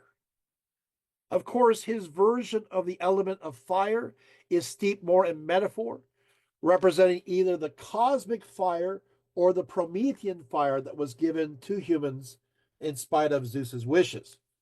According to Clement of Alexandria, Heraclitus pronounced, quote, "This world order, the same for all, has neither the gods nor created a man, but she always was, is, and will it ever be. an ever living fire, kindled in measures under moderation. Clement also quotes Heraclitus as saying applications of fire. First, sea. The sea covered one half of the earth, the other half was covered in fire. The earth dissolves into the sea, and its size results in the same ratio as that which was before the earth was formed. And so fire is as important. Yet also, Heraclitus believed not only things were in flux as in fire, he also believed that there was an organizing principle in the universe known as the Logos, or the Word. Heraclitus declared, listening not to me, but to the Logos, it is wise to agree that all things are one. Sextus notes, according to Heraclitus, we became intelligent by drawing in this divine reason, this Logos, through breathing, and forgetful when asleep, but when we regain our senses when we wake up again. For in sleep, when the channels of perception are shut, our mind is sundered from its kinship with the surrounding, and breathing is the only point of attachment to be preserved. Like a kind of root being sundered, our mind casts off its former power of memory. But in the waking state, it again peeps out through the channels of perception as though through a kind of window, and meeting with the surrounding, it puts on this power of reason. It's this reasoning principle. Okay, so what will happen is that there's this idea that there is this, he's also this idea that the Logos is and is not Zeus, and is this emanating power that creates. Now, what I find is fascinating is that, yes, Plato will use it, but instead of calling it the Logos, he will call it the demiurge. He will call it the maker. And so this is where that comes about. It comes from Heraclitus. What is fascinating is that later on, when Philo of Alexandria, who is a Jewish scholar who embraces Middle Platonism, when he takes in this idea, he turns it back. Although once he uses demiurge, he turns it back from demiurge back to Logos, even though he's still using the methodologies of Plato.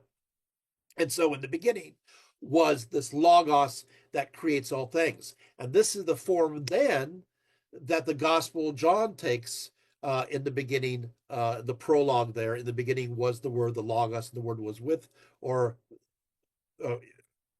through God, and the Word was God.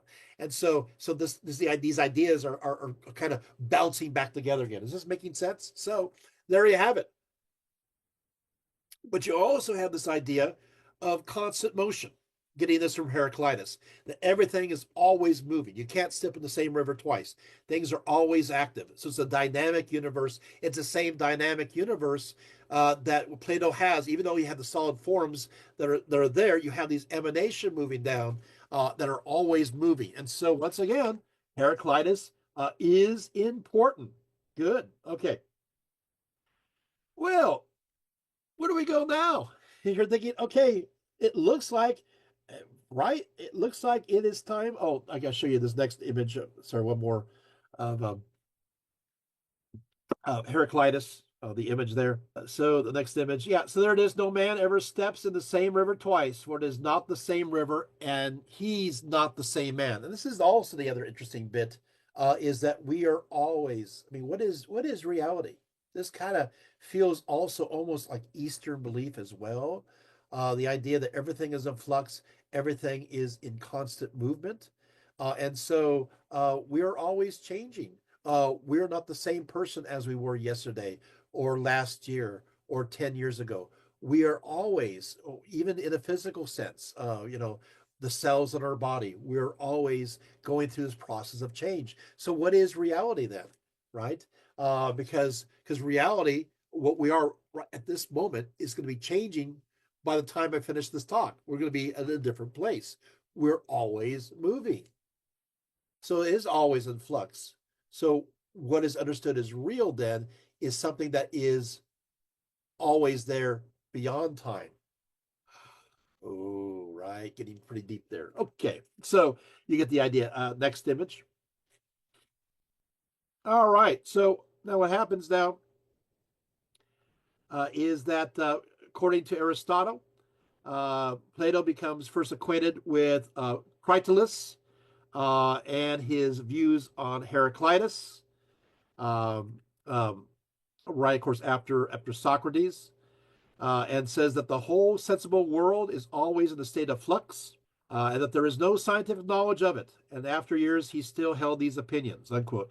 Aristotle also held that Critolus understood Heraclitus's flux theory in a more radical manner, that to describe something becomes almost a futile exercise, for by the time a person finishes their sentence, the thing has changed. I just had to say that one. So everything is so fast in flux that by the time you finish your sentence, everything is different now.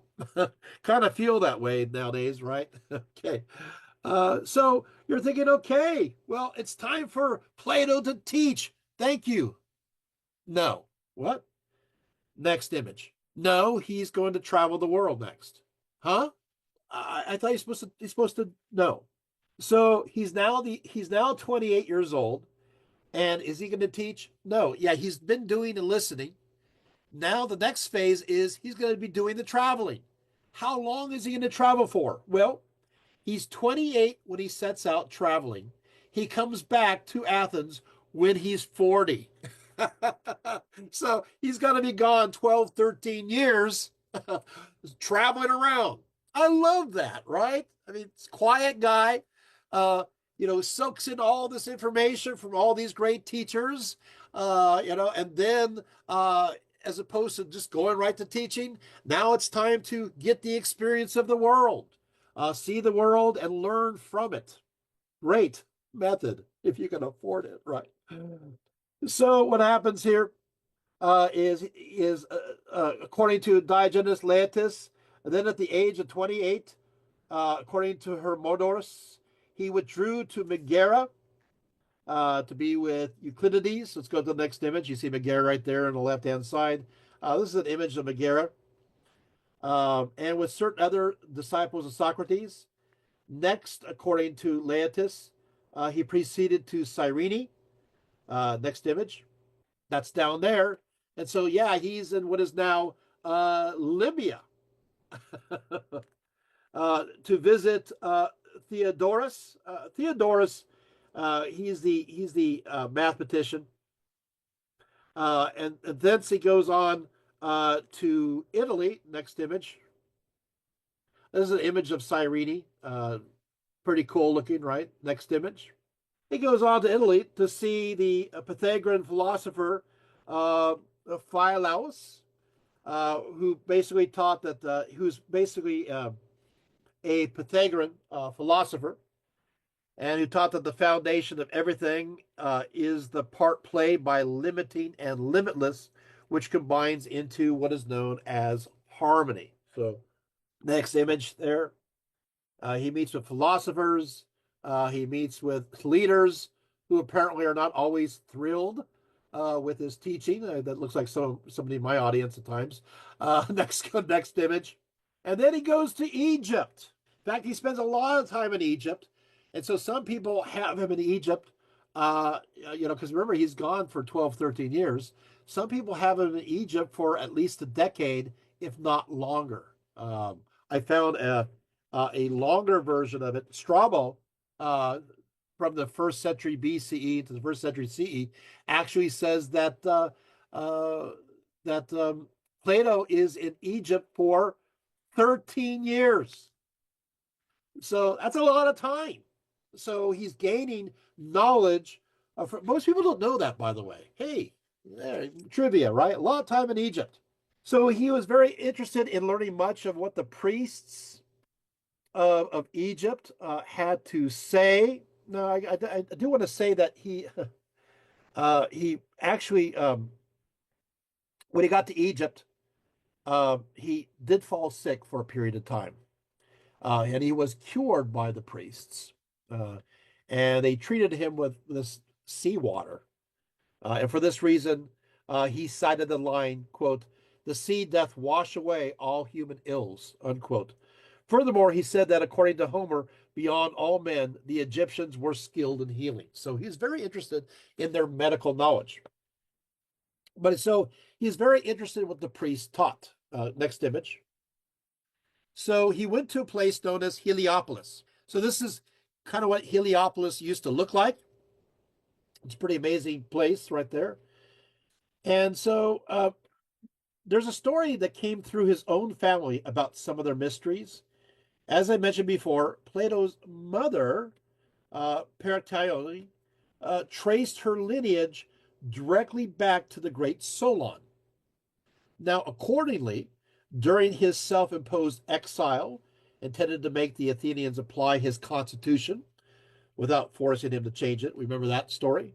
He traveled all about the Eastern Mediterranean, including Egypt. Here, like Plato later on, he spent time talking with the priests and investigating their archives. It was here Solon learned about Atlantis. The topic comes up in Plato's Timaeus, written about 360 BCE, where he learns that Solon and the Egyptian priests were comparing the gods of Greece with the gods of Egypt. At this point, Atlantis is brought up. Next image. The story, this is another image. This is Heliopolis. This is kind of what remains. You have that beautiful scene on the earlier slide, or are we in the 1970s, 1980s? The earlier image, we're showing slides. I love that. But you saw the obelisk in the hinterground. Well, this is the object here, the obelisk here. Next image. There we go. Okay, that's where I wanted to go. The story proceeds as follows. With the Egyptian priests saying of the Athenians, "Many great and wondrous deeds are recorded of your state in our histories, but one of them exceeds all the rest in greatness and valor. For these histories tell of a mighty power which, unprovoked, made an expedition against the whole of Europe and Asia, and to which your city put an end. This power came forth out of the Atlantic Ocean. For in those days the Atlantic was navigable, and there was an island situated in front of the straits, which are by you called the Pillars of Hercules. The island was larger than Libya and Asia put together, and was the way to the other islands, and from these you might pass to the whole of the opposite continent which surrounds the true ocean. For this sea, which is within the straits of Hercules, is only a harbor having a narrow entrance, but the other is a real sea, and the surrounding land may be truly called the boundless continent. Now, in this island of Atlantis, there was a great and wonderful empire which had ruled over the whole island and several others, and over parts of the continent. And furthermore, the men of Atlantis had subjugated the part of Libya within the columns of Hercules as far as Egypt, and of Europe as far as Tyrrhenia. So you have this idea of the Atlantean kingdom going into the western Mediterranean and into the north part of Africa, and that would include, of course, Morocco today, Algeria, Tunisia, and then, of course, Libya, and then to Egypt, but also the southern coast of Spain, going into the south of France, and then, of course, to Italy and then beyond, right? So this is the claimed region, right? This next image. This vast power, gathered into one, endeavored to subdue at a blow our country and yours, and the whole of the region within the straits. And then, Solon, your country shone forth in the excellence of her virtue and strength amongst all mankind. She was preeminent in courage and military skill, and was the leader of the Hellenes. And when the rest fell off from her, being compelled to stand alone after having undergone the very extreme of danger, she defeated and triumphed over the invaders, and preserved from slavery those who were not yet subjugated, and generously liberated all the rest of us who dwell within the pillars. But afterwards there occurred violent earthquakes and floods, and in a single day and night of misfortune all your warlike men in a body sank into the earth, and the island of Atlantis in like manner disappeared in the depths of the sea, for which reason the sea in those parts is impassable and impenetrable, because there is a shoal of mud in the way, and this was caused by the sustenance of the land. So there you have that. And so we have the story of Atlantis, which you didn't know is, yeah, it's a story that's connected to Solon, but Solon is related directly to Plato through his mother. So he is actually going to Heliopolis. Look at me for a second. He's going to Heliopolis, like many of us, to learn about family history and to go through the archives and learn about his own pedigree. And I find that interesting, right? And of course, we can go on because there, Plato also mentions Atlantis in another place too, and it talks about how Poseidon is the great king and so forth, and a description of the city and the concentric circles and so forth and so on. There's a lot of details. So he does, but according to Plato, he's getting this information from Egypt. So understanding Atlantis, you have to understand that Egypt is the connective core within those legends. And I think there's a weakness that we oftentimes have where we always are considering the Greek context of the Atlantis myth and not trying to gain an understanding of the possible Egyptian understanding of that same legend during the time of the fourth and into the third centuries. This is interesting. So I mean, there's interesting possibilities here. Okay, following Egypt.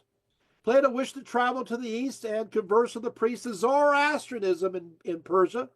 By Diogenes Laertius notes, quote, Plato also intended to make the acquaintance of the magicians, but he was prevented by the wars in Asia. Now at last, 40 years of age, very much marinated by his experience of listening for a long period of time and then traveling. Now, at last, it's his time to teach. So if you feel bad that you're older, let's say that you're in your 40s and your career hasn't started yet, and you feel like you don't have time to change the world, I got some good news. You got time to change the world because Plato started his career at 40. And was so successful that we have never been the same as a result of that. So Plato returned to Athens after his travels around the world. Having returned to Athens, he lived in the academy. Let's go to the next image. And so we're getting now to Plato's Academy, and I'll show you where it's located. I thought that'd be kind of cool. So you see, there's there on the right hand side, you see Athens. You go up, straight up, and there's the academy. And so you realize it's not directly in Athens; it's further away. Let's go to the next image. So the road to the academy is still there. So this is the road you would have taken. Obviously, the church and the modern buildings were not there, but the others are remnants from it. Let's go to the next image. There it is. Yeah, not much. So he lived there. There was a gymnasium outside the walls, said Diogenes Laertius, in a grove named after a certain hero by the name of Hecademus, as is stated by Eupolis in his play entitled The Shirkers. I think I'd like to see that play, The Shirkers. It says, in the shady walks of the divine Hecademus, unquote. Wherever there are verses of Timon, which refer to Plato, quote, amongst all of them, Plato was the leader, a big fish, but a sweet-voiced speaker, musical in prose, as you can be, perched on the trees of Hecademus, pours forth a strain as delicate as a lily. So it's interesting that he went from a weak voice to a sweet voice. And if we understand the stories connected to Socrates, it happened kind of bloomed suddenly. And once again, if you feel like you don't have a strong voice, I can't do this, I can't talk to students, I can't converse, I can't have my voice heard. Once again, hey, Plato, right? Something can happen soon, right? Now, let's take a look. There's some other images here of the academy. There's a great image. Let's go to the next image. Okay, there we go. Well, while it's often asserted that Plato was a direct link to Socrates and carried on his teachings, we must also realize that he ascribed to many other philosophies and philosophers, intended to mix many of them together to create his own special, unique beliefs. Diogenes Laertius writes now Plato was a friend of Isocrates and Praxiteles, makes them converse about poets at a country seat where Plato was entertaining Isocrates. And he mentions all these other people he mixed up with him. Of course, we have Heraclitus. As for bits and pieces concerning his personality, Diogenes Laertius provides many clues. A story is told that Plato once saw someone playing at dice and rebuked him. And upon him protesting that he played for a trifle only, uh, he says, but the habit, rejoined Plato, is not a trifle. And so he says, yeah, you start small, but the addiction can possibly grow. And at one point, Plato advised those who got drunk to view themselves in a mirror, for they would then abandon the habit which so disfigured them. To drink to excess was nowhere becoming, he used to say, save at the feast of the god who was giver of wine. Now, thinking of him as being very sullen, but I think it's kind of funny that there is this exception. If it's for Dionysus, you can get drunk. So it's okay. So just don't try to make up every other day as a Dionysian day, and your liver and everything else will be okay. Furthermore, Plato also said that the truth is the pleasantest of sounds. Another version of the saying is that the pleasantness of all things is speaking the truth. Again, of truth he speaks thus in the laws. Truth, O stranger, is a fair and durable thing, but it is a thing of which it is hard to persuade men. It's hard to persuade people to follow the truth. Concerning his legacy, Diogenes Laertius writes, being asked whether there would be any memoirs of him as of his predecessors, he replied, a man must first make a name, and he will have no lack of memoirs. Unquote. Yet his, quote, wish always was to leave a memorial of himself behind, either in the hearts of his friends or in his books. He was himself fond of seclusion, according to some authorities, unquote. And that's from Diogenes Laertius. Excuse me. How Plato died is a matter of dispute. Let's look at me for a few moments. A matter of dispute. According to Tertullian, Plato died in his sleep in his own bed. A mutilated text of an unknown author adds that as he died, a young Thracian maiden played a flute to ease his passing. According to Hermippus, a 3rd century Alexandrian, as recorded by Diogenes Laertius, Plato was not only not in bed, he was actually at a wedding feast and he collapsed there.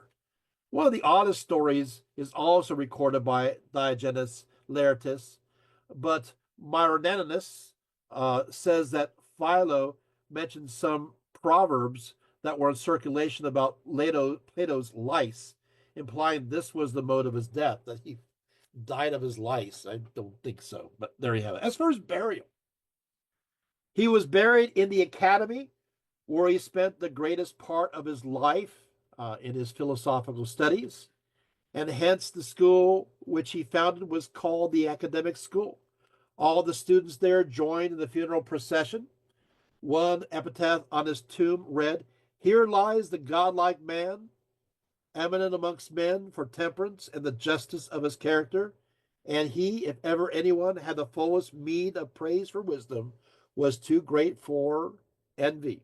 Another proclaimed, earth in her bosom here hides Plato's body, but his soul hath its immortal station with the blessed, Ariston's son, whom every good man, even if he dwells afar off, honors because he discerned the divine life. Diogenes Laertius even makes up his own. Phoebus gave to mortals Asclepius, and Plato the one to save their souls, the other to save their bodies. From a wedding banquet he has passed on to the city which he had founded for himself and planted himself into the sky. So there you have it. Now, there's more. I got to tell you, within the last 2 years, there's been more. 2 years. This is really up to date. Let's go to the images. So, what has happened is they found in Herculaneum a document. That's the document. What did they find? Next image. So, they found a papyrus that was inked by Philodemus of Gadara, a poet and philosopher from the area of Herculaneum. And we find from this document that Plato was buried on the grounds of the academy. And but we thought that his precise place of burial was unknown. However, according to this text, it appears that Plato was buried in a private garden near the Academy's shrine to the Muses. And so we have found within the last couple years where Plato was exactly buried. That's a big deal. Big deal when it comes to Platonic studies. Let's go to the next image.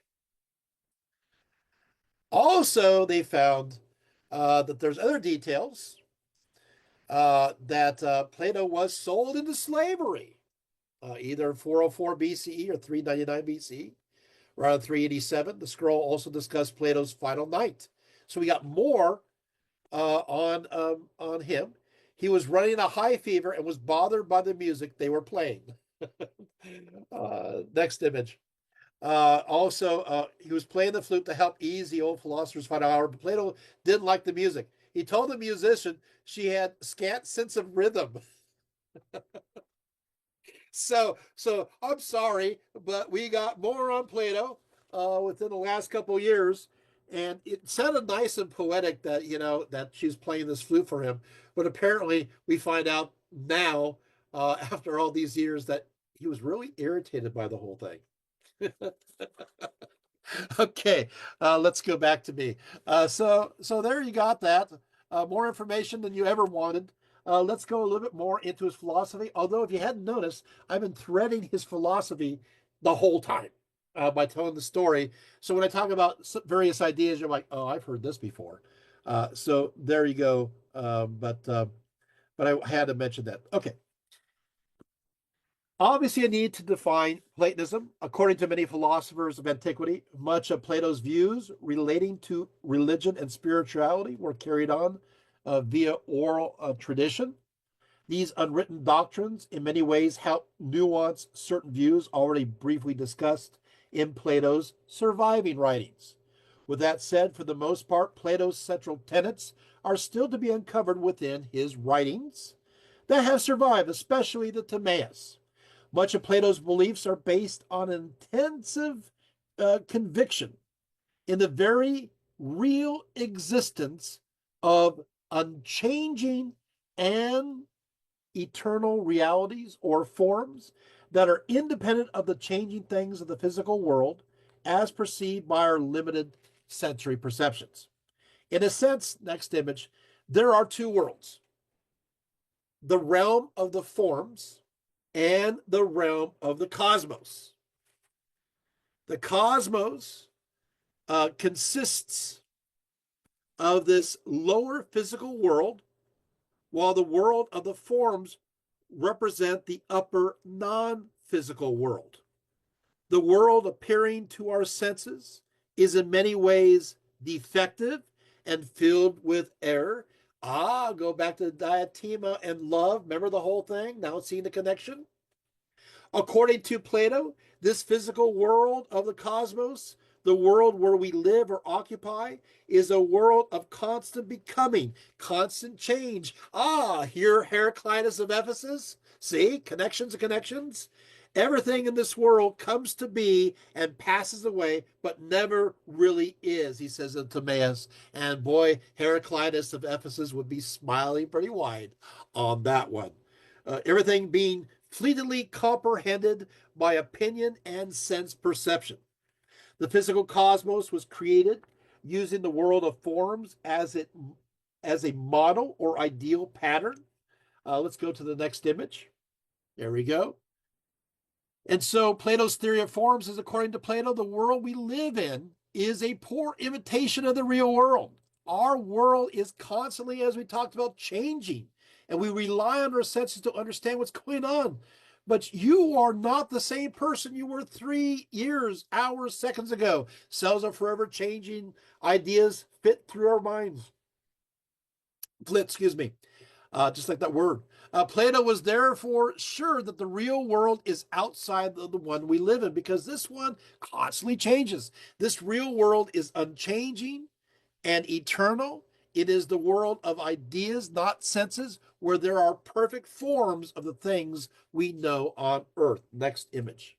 What Plato means by the forms is that they are the essential archetypes of things, having an internal existence apprehended by the mind, not the senses, for it is the mind that beholds real existence, colorless, formless, intangible, visible only to the intelligence. So therefore, the physical cosmos was created using the world of forms as a model or ideal, as a pattern. For Plato, the cosmos has a soul and exists as a unique living being because it is made in the image of the form of living beings. But it's also limited because it's created out of matter, and it's temporal because it exists within time and is defined by it, right? I mean, think about it. Think about how quick life is. Just in the blink of an eye, right? Time goes by so fast. And so existence, reality, has to be something outside of this constantly moving, shifting realm, right? You can take this down. I'll talk a little bit here. Thank you very much. So the other world, beyond the physical, is the world of forms, which is more real and perfect as a realm, populated by these entities, these forms, these ideas that he asserts are eternal, that are changeless, and yet in some sense paradigmatic for the structure and character of our world.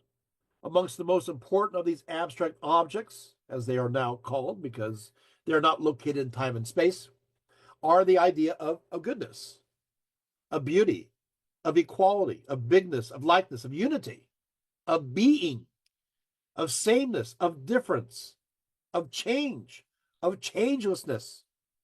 The only true being is found upon the forms, the eternal, the unchangeable, perfect types of which particular objects of sense are imperfect copies. Apparently, those who don't believe in this theory are proponents of form criticism. Kidding. I'm sorry. That was bad. Just kidding. Just trying to maintain my image. So, hey, gotta have a humor break somewhere on. Okay, I'm stopping. For Plato, ultimately, all moves towards the one. Let's go to the next image. Maybe this will help. So you have this idea of beauty. It's the form of beauty. Then you have the concept of beauty. And then you have the individual beautiful entities. And then from there, imitations of beautiful entities, paintings, photos, reflections, shadows. So this is the feeling, kind of the idea, right? See how that works? So next image. And so what happens now is for Plato, ultimately all moves into the one, the monad, knowable through reason, that can be attained by drawing upon innate ideas within us, that these ideas are sown naturally within us, that it is an intuition, that there is something greater, that there is a sense of order, that the universe has some kind of unity in movement and in form, that there is some prevailing spirit within all things. The one is both absolute and transcendent. This one is the highest form of all and is essentially the form of the good. That doesn't mean necessarily how we understand the good, but it's the idea of good being that which is ordered, the first cause of being and knowledge, and the ultimate pattern for all others to follow. So you see here, you can be called the monad, the one, the beautiful, cause of knowledge, cause of existence, super real, transcends being, limit and unity. So, moves beyond limit and unity, just keeps on going, this flowing out, right? And of course, you can see as you go through here, you got the ideal numbers. And then, these are the realm of ideas. You got numbers, and then you have concepts like justice, equality, etc. You got particulars, right? Ideas, and the mathematical ideas, the elements, earth, air, fire, water. And then you move down to these emanations. You go to the realm of sense, right? Particular phenomena, becoming and change and artistic depictions, and of course into the dyad. So you have these constant moving. Now, a word often used for this one, as I mentioned, is monad, a Greek word deriving from both unit, monas, and monos, which means alone. So it's a unit, but it's also alone. Because the one is the highest form of all, toward which all has its ultimate beginning and end, Plato's ethics is based on the form of the good. Within this context, virtue is knowledge, or gnosos, as in Gnosticism, right? Gnosos, the complete and full recognition of the supreme form of the good. Thus, when we are in good form, we really are good. It's another joke, but it's true. Okay, so it's a kind of double. In essence, then, Plato's physical universe, as reflected from the realm of idea, is still essentially good. Okay, so I got that. So you get this concept. Now, let's just go to the next one because it's kind of a fun image. There is a lighter one for your consumption, right? There we go. We do have a quote from ancient times because I got to substantiate this, right? So, Diogenes Laertius summarizes. He says, "And there is this is from ancient times, right? And this is a quote. And there is one created universe, seeing that it is perceptible to sense, which has been made by God, and it is animate because that which is animate is better than that which is inanimate. And this piece of workmanship is assumed to come from a cause supremely good. It was made one and not unlimited because the pattern form from which it made it was one. And it is spherical because such is the shape of its maker." Now we're moving now into the idea of a maker. Let's go. We'll stay here for a few seconds. It is smooth and has no organ all around it because it has no need of organ. So what's happening now is they're going into, there's got to be something that still creates the lower realm. What are we going to call this? Well, Heraclitus of Ephesus called it the Logos.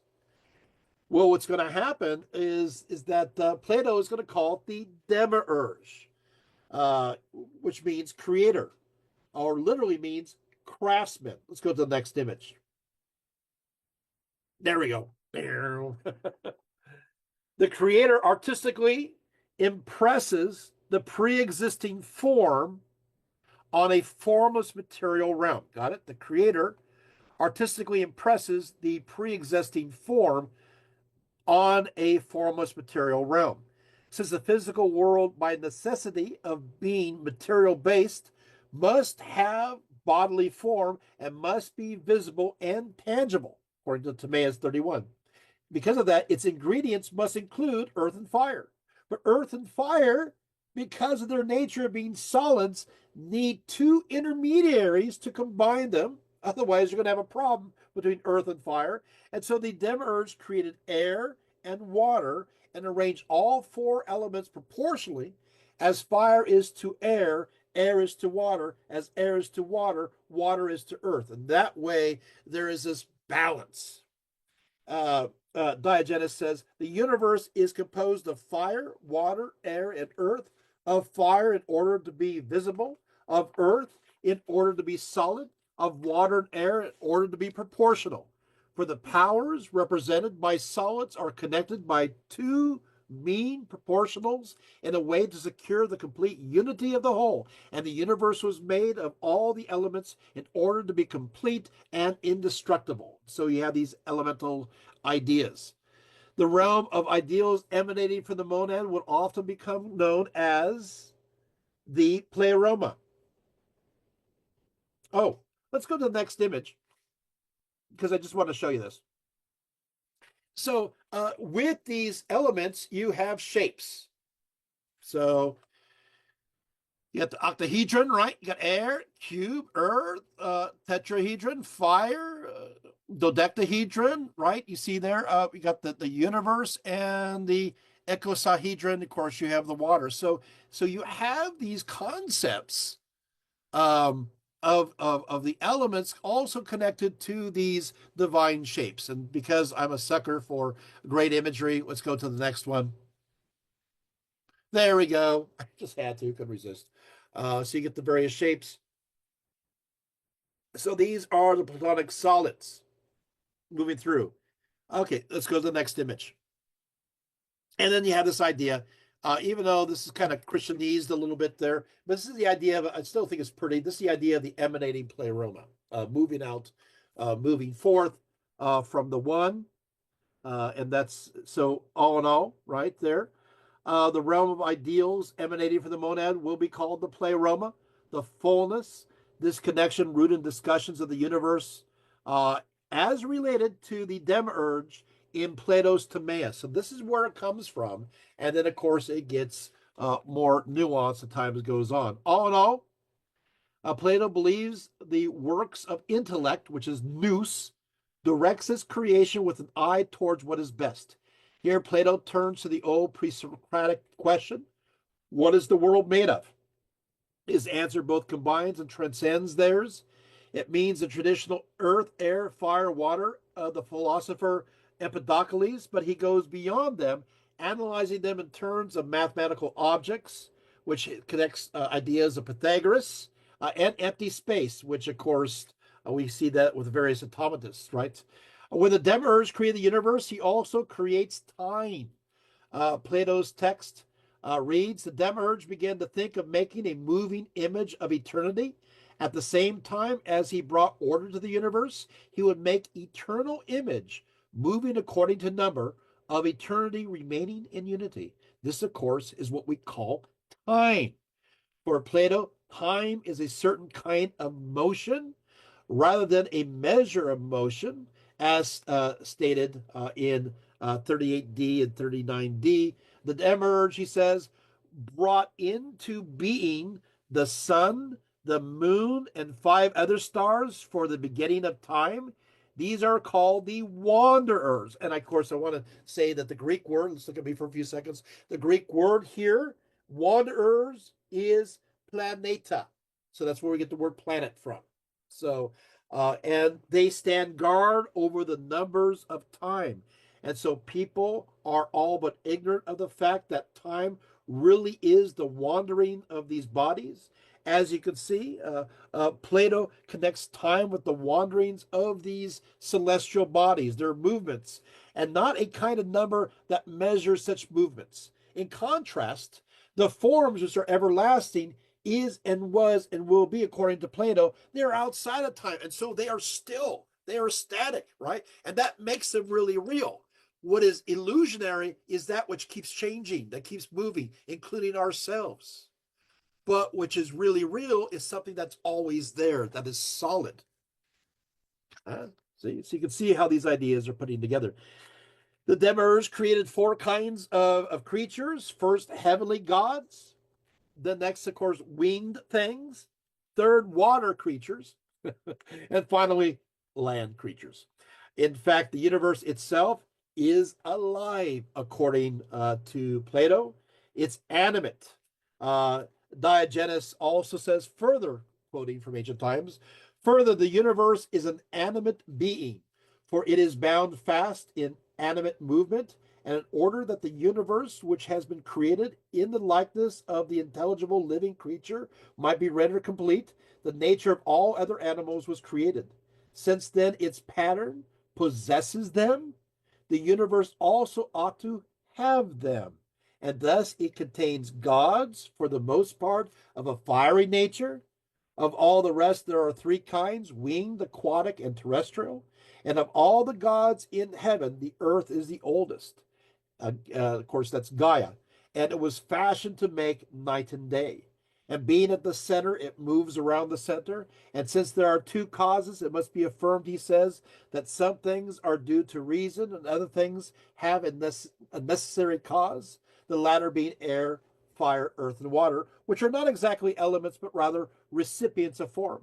They are composed of triangles and are resolved into triangles, and it goes on and on. So it's interesting. Now we go on to the soul. The unique human soul is created by the gods as instructed by the demiurge.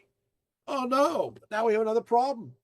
What is the human soul? What is it? For Plato, the soul was quite separate from the physical shell of the body, of the flesh, and while the soul is in essence attached to the body, the circumstances are less than ideal. Still, according to Plato, as demonstrated in his Phaedo, the soul is indeed immortal, a condition quite unlike the physical body, which will soon fall away into decay and non existence. And so it has a similarity with the realm above, right? A similarity. Its eternal aspect connects to those eternal forms and beyond, which is very important because, in that sense, we are a reflection, even though not perfect, of that which is beyond. Our soul is. But not only am I a reflection of that, not only is, are other people, we are all reflections, all have that soul of the ultimate beyond, which means is that through our souls, every one of us are born equal. See how we all have the soul, every one of us, and they're all eternal across the board. And anything material, hierarchies and money and materialism makes no difference because they're always changing. What doesn't change is that spark that's in us, and that gives us that sense of equality. Also, because we're imperfect, if we choose, we can become more and more into those higher forms. We can change, we can evolve, which means that we are capable of progress. We are made in the image of that which is beyond. This will be later on understood as we are made in the image of the gods, in the image of God. And as a result, we are all equal. And therefore, if we're all equal, we all have inalienable natural rights. And that goes into political theory that really sparked into Platonism, into the Renaissance, and then, of course, into the 18th century. Is this helpful? Are you seeing these connections? Well, that's a huge idea. It's a big one. And Plato's at the center of it. Of course, I will also want to mention the fact that as you go further down, you move towards his opposite. What do you mean? Okay, so you have the realm of that which is spirit, and so the opposite would be the realm of that which is material. Makes sense? You have that which is the realm of beauty, and the further you emanate down, it becomes the opposite, which is not ugly, but is chaos, okay? Because it's not structured. You have this idea of the good, and then it goes into the area of the absence of good. You have the area of knowledge, and so you move into the realm of lack of knowledge or ignorance. You have the idea of truth, and then you move into the area of non-truth. righteousness, unrighteousness. Is this interesting? Right? You got life, death. You have this opposites. So what happens now is you have that's all in the that a lot of those ideas come into the prologue of the Gospel of John. Got it? Wow, darkness, light. Is this helpful? So this dualism is again, which defines so much of Western society. How are we doing? Right? Is this helpful? Okay, let's keep on going. As to the soul's prior existence, Plato's Meno says that the individual soul is able to recollect what occurred before its birth, especially remembering the primal forms. Also, the lives we currently experience are to some extent a punishment or reward for choices we made in a previous existence, as noted at the end of Plato's Republic. So, what you have here is almost an idea that sounds like karma, right? That what the actions that you do here and now will determine where you will go in your next life. Will you evolve up or will you evolve down? As for the soul's continued existence, Plato, in his Phaedrus and other dialogues, revealed that he definitely believed in the transmigration of souls, which of course is reincarnation. This is popular. We even have this in later Roman beliefs in Virgil's Aeneid, where they have this afterlife of rewards and punishments. And then, of course, after going to either the Elysium realm for the good or to Tartarus for the bad, then after 1,000 years, they're all resurrected. And they all drink from the waters of Lethe, the waters of forgetfulness, and they're reborn again. This is just, well, we're going to go over briefly. Plato has something of this too in detail. The Greek use of the word metempsychosis for the concept of transmigration of souls was already deeply part of Greek thought, especially a belief system known as Orphism, the Orphic rites. And it turns out we know that Plato was also into the Orphic rites. And so, of course, obviously, this goes back to Pythagoras and the idea that there's freedom from the wheel of constant birth and rebirth occurs via knowledge or a philosophical awakening, which Plato will talk about too in the allegory of the cave. According to Timaeus, each soul is assigned to a star. At the moment of death, Plato believed that a just soul returns to its companion star, while an unjust soul is reincarnated for the second try or third or so forth. When the soul is free of the material abode or is not consistently distracted by its impurities, it is able to comprehend the nature of forms far more easily. But what will happen is we do know he is aware of the Orphic mysteries. And so, in the end, as opposed to after going through a Tartarus or Elysium or whatever it may be, as opposed to drinking from the waters of forgetfulness of Lethe, you are taught to drink from the lake of memory, in which you remember everything, all your past lives, and as a result, you ascend. You're free, and there is this idea of becoming amongst the stars, and this idea is echoing here. Plato's best description of how the soul operates is his allegory of the chariot. So let's go to the next image. Yeah, there it is. So the soul has three parts. You have the rational, you have the spirited, and you have the appetitive. For the rational, the drive is the logic and the body, and it loves truth and wisdom. So its virtue, therefore, is wisdom, but its vice is pride. For the spirited aspect, the drive is emotion. It's the heart, and it loves honor and victory, and virtue is courage. But however, since it is very emotional, anger and envy is the opposite. And finally, the appetitive. This is desire, the belly and genitals, food and love, right? And of course, it loves pleasure. Virtue is moderation, but of course, it can become just a little bit greedy there. So, next image. So Plato, starting point for his divisions of the soul is the different classes he observed in society. Plato started with noting that what motivated people, desires, needs, and wants. So these wants could be qualified or unqualified. For example, someone who was thirsty could just want a drink or a particular type of drink. The first type was appetitive, whereas the second type was reflective and rational. Next, he noted that young children showed signs of rationality despite their youth.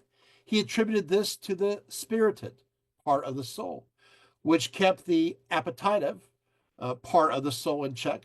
The spirited part of the soul had an affinity to the rational part of the soul, but was quite distinct and separate. So Plato will explain this at the tripartite division of the chariot allegory. Let's go next image. That's where we're going next. It's a spindle of necessity. Okay, so here he goes. Thank you so much, Margie. Sorry. Like, oh, too far. I guess I missed that one bit there. Accordingly, the famous allegory of the chariot goes as follows. First, the charioteer of the human soul. So the charioteer of the human soul drives a pair. And secondly, one of the horses is noble and of noble breed, but the other quite the opposite in breed and character. Therefore, in our case, the driving is necessarily difficult and troublesome. According to Plato, the chariot guiding the two horses with his reins is intellect and reason, concerned with guiding the soul towards the truth. The noble white horse embodies the positive drives of passion motivated by morality or rational thought to accomplish that which is good. The other black horse is more irrational, emotional, feeling various passions and wishing to follow them wherever they may lead, often without restraint. This horse is all about its appetites and satisfying them. It kind of reminds me of those old stories, in contemporaneous like cartoons, where you got the angel on one shoulder and the devil on the other. It's like this idea of temptation. The challenge for the chariot driver, who's trying to be as rational as possible, is to keep both of them in line and focused on the goal of enlightenment. Some souls cannot control that black horse, the base physical impulses, which will bring the chariot of the soul out of the great circuit amongst the form and down upon the earth to, yes, incarnate again, to reincarnate again. It just, watch out for that black horse. We're going down. We're going to live another life here. Plato saw 9 categories of possible incarnation amongst human souls. Number 1, you got philosophers, lovers of beauty, men of culture, or those dedicated to love. So that's actually the first one. I like that one, right? I'll say it again. Philosophers, lovers of beauty, men of culture, or those dedicated to love. Number 2, law-abiding kings or civic leaders. 3, politicians, estate managers or businessmen. Number 4, ones who specialize in bodily health. Okay. So that would be doctors. Number 5, prophets or mystery cult participants. That's kind of a cool one, right? Number 6, poets or imitative artists. Number 7, craftsmen or farmers, because they're always forging, making things. Number 8, sophists or demagogues. Number 9, tyrants. If, however, both the white horse and black horse are controlled and working together, this ability to rein in, you got to rein it in, both horses leads to enlightenment and a release from the coil of fate. Is that okay? That's pretty interesting. So, do you guys feel like you can relate with this one, just a little bit? So you kind of have to ask the question, which horse is in control? Is it the black horse? Is it the white horse? You got to get them working together. The most famous. Now we go to the next step. The most famous story regarding Plato's views of the afterlife is the one regarding E-R, in Book 10 of the Republic. The story begins with a certain and so what happens? Is that dies in battle. Following the collecting of the corpses from the battlefield 10 days later, They discover undecomposed body. A couple of days later, revives while on his own funeral pyre, which is just in time, and he began to tell the tale of where he had been while apparently deceased. Traveling with other recently deceased souls, encounters a strange metaphysical crossroads with four openings, two proceeding into and out of the sky, and two proceeding into and out of the earth. Besides these mythical portals were judges who were instructing the souls which direction they were meant to follow. Those considered righteous by the judges were told to proceed to the way leading to the sky, while those who were wicked were told to follow the path leading to the underworld. Yet was made an exception by the judges and given the mission to simply uh, tell what he sees for the land of the living. As he's given these instructions, notices that while some souls were going up one of the sky portals, other souls were going down through the other one. These souls from the latter opening in the sky arrived spotless and pure, telling all about the beautiful places they've seen and how wonderful they felt. Meanwhile, in like harmony, one portal of the earth received souls while the other released them. Those that returned from below appeared filthy, worn down, and exhausted, weeping in utter and complete despair, while all along telling about the horrors they had witnessed and were party to. In fact, each soul was required to pay a tenfold penalty for all the wicked deeds committed while alive. Yet those that emerged were the lucky ones, for many were not permitted to ever leave this underground nightmare, especially those who were killers and tyrants. After a little stay in the meadow of the soul, was instructed to continue his underworld journey and eventually reach a place he and the accompanying souls could observe a rainbow shaft of light brighter than any other they had seen before. Next image, please.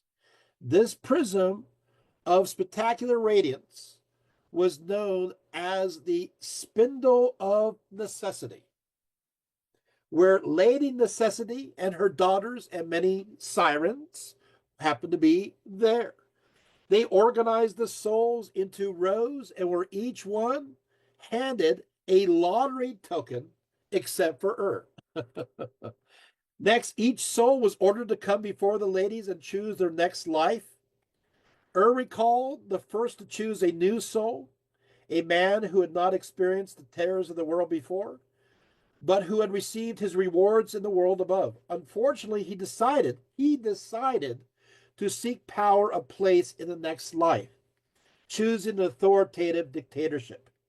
Suddenly, a dark realization thrust its weight upon his soul when he realized to his own horror that he was doomed to commit terrible crimes in his next life, even to eat his own children. According to he beat his breasts, blaming God, the stars, and everyone except himself. In this case, he had been virtuous in the previous life, yet his virtue had been merely customary, only a facade, without foundation upon a consciously realized principle. That's important. So this person, while he has a semblance of being good and righteous, really deep in his character, he is undefined. He hasn't taken time to understand who he is. Noticed that those who had arrived via the path in the sky chose darker fates often for their next life, while the ones who arrived via the path from the earth chose better lives. Most selected lives quite different from their previous lives. Just happened to be accompanying the soul of Odysseus. He declared, I observed how Odysseus reflected upon the hollowness and uncertainty of fame, the batterings of endless journeys and treacherous adventures. This time he decided to look for an easier lot with less heartache and tragedy. Sure enough, he picked up the cosmic contract for a quiet man's life, the one that had been rejected by the other souls. Although Odysseus happened to be the last to make a choice, he said, I would have done the same even if I had drawn the first lot. He also saw that the soul of Epius, the son of Panopeus, who was known in the Trojan cycle for being a great warrior and for designing the Trojan horse as commissioned by Odysseus and instructed by Athena, as passing into the nature of a woman cunning in the arts. So a craftswoman. Next image. So you have so it's not just male to male, it's male female. It goes across. This is a pretty cool image. In another instance, Orpheus recalled how he had been murdered by a woman in his previous life. As a consequence, Orpheus had hatred of women. It influenced his decision to be reborn as a swan rather than entering a woman's womb. So you can choose to become an animal. In fact, observed that animals were indeed also present before the spittle of necessity, and hence had souls as well. He noted that these animals often chose human lives, while humans often chose the lives of animals, many of them believing they were much easier than that of being human. We hear that all the time with cats, right? Oh, man. Um, I must stress that the choice for the next life, even if accomplished through a kind of lottery in this depiction, is still a personal decision. They all had a choice, yet their choices were made based upon their overall character of their soul. So it's all about the character. If you have a character of souls, you've got nothing to worry about, right? But if you haven't taken time to get to know your character, then of course you'll slip back and forth, very much like samsara, like the wheel of birth, life, and death, and rebirth in Hinduism. And through your actions, if you're good actions, karma, good actions, you move up. If you do bad actions, you move down. But sometimes it's like a buffer pattern, or up, down, up, down, up, down, up, down, because we haven't developed our character, so we're stuck. And one life we're good, next life we're bad, back forth, and we just stay in the same place forever and ever. And so the best way to get out of that is to, of course, advance the soul. Following the selection process, each individual soul was assigned a deity to help them through their life, passing the throne of lady necessity. The soul and continued on to the plane of oblivion. So everybody gets a deity to guide them, a one to guide them through. Passing the throne of lady necessity, the souls and continued on to the plane of oblivion. Next image. Where the rivers of forgetfulness, river Lethe, flowed. Each soul was then required to drink of the water in varying quantities apart from As they drank, each soul immediately forgot everything. As they lay down at night to sleep, each soul was lifted up into the night in various directions for rebirth, completing their journey. According to this entire journey of the soul from one life to incarnation in the next lasts 1,000 years. So that's how long it takes. So there's a break in between each. By the way, Virgil and his Aeneid does the same thing. It's 1,000 years. And of course, now we go. I promised, and this is we'll do very light after this, but I want to make sure that we get to, yes, the allegory of the cave. And that will be the last one. Here we go.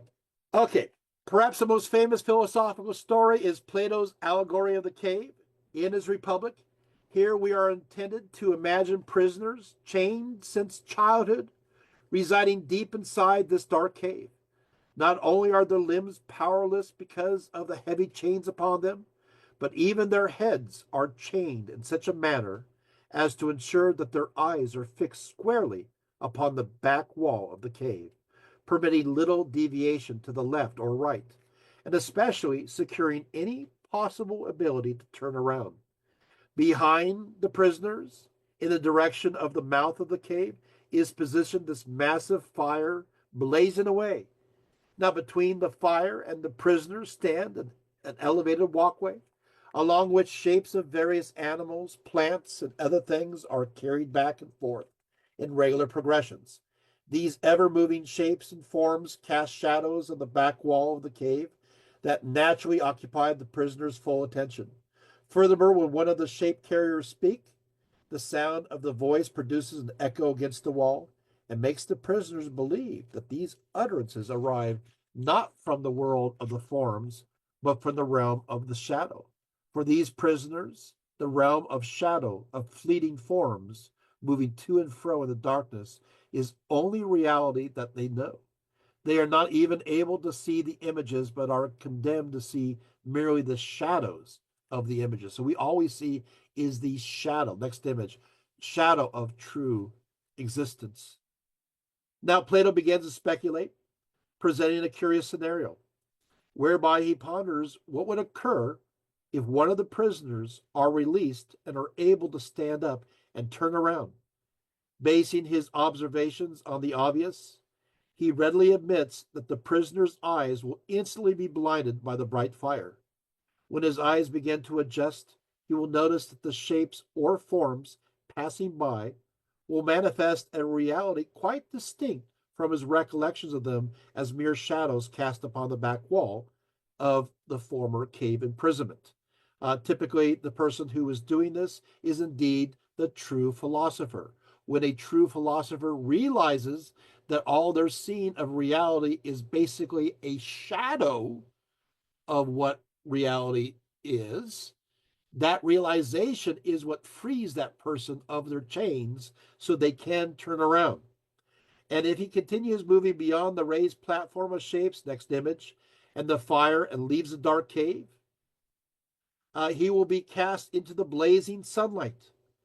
Of course, in response to the sun's overpowering radiance, the former prisoner's eyes will be so overpowered by this brilliant stimulus that he will become temporarily blinded, unable to see anything. After a while, he will be able to see darker objects, much like the shadows before, but in time, he will be able to make out lighter objects. At the culmination of this revelation, next image, the former prisoner will be able to see the sun itself. He will soon recognize that the sun, this brilliant orb of infinite life, is the center of all, the great eminence causing all to move about it, including the seasons and the courses of the year. In fact, he will realize this light not only presides over all things in the visible region, it is also the definitive form from which all else is illuminated. Once enlightened, literally and spiritually, and all places in between, the freed prisoner will feel this impulse to return to the cave in order to free his fellow bondsmen. Next image. There's the light. But there is a distinct problem in that the other prisoners might not want to be freed. There's also a challenge since descending back into the cave will make him his eyes be darkened. He will stumble around the shadows like a drunk man, and he will look like he's crazy. Right? Next image. And so, will they want to follow him? Well, the problem is that it will be looked at as foolishness. He will try to explain, but they will not believe, and they will hate him, and they will kill him. Let's look at me for a few moments. So here we have it. So what will happen is that while he will go and receive enlightenment, he will understand the nature of the universe when he returns back to those people who only see reality as that shadow on the cave. They are unable to even comprehend this larger existence. He will sound like he is a raving lunatic because they are so limited in their perception, right? For the light comprehends the light, and the darkness comprehends the darkness.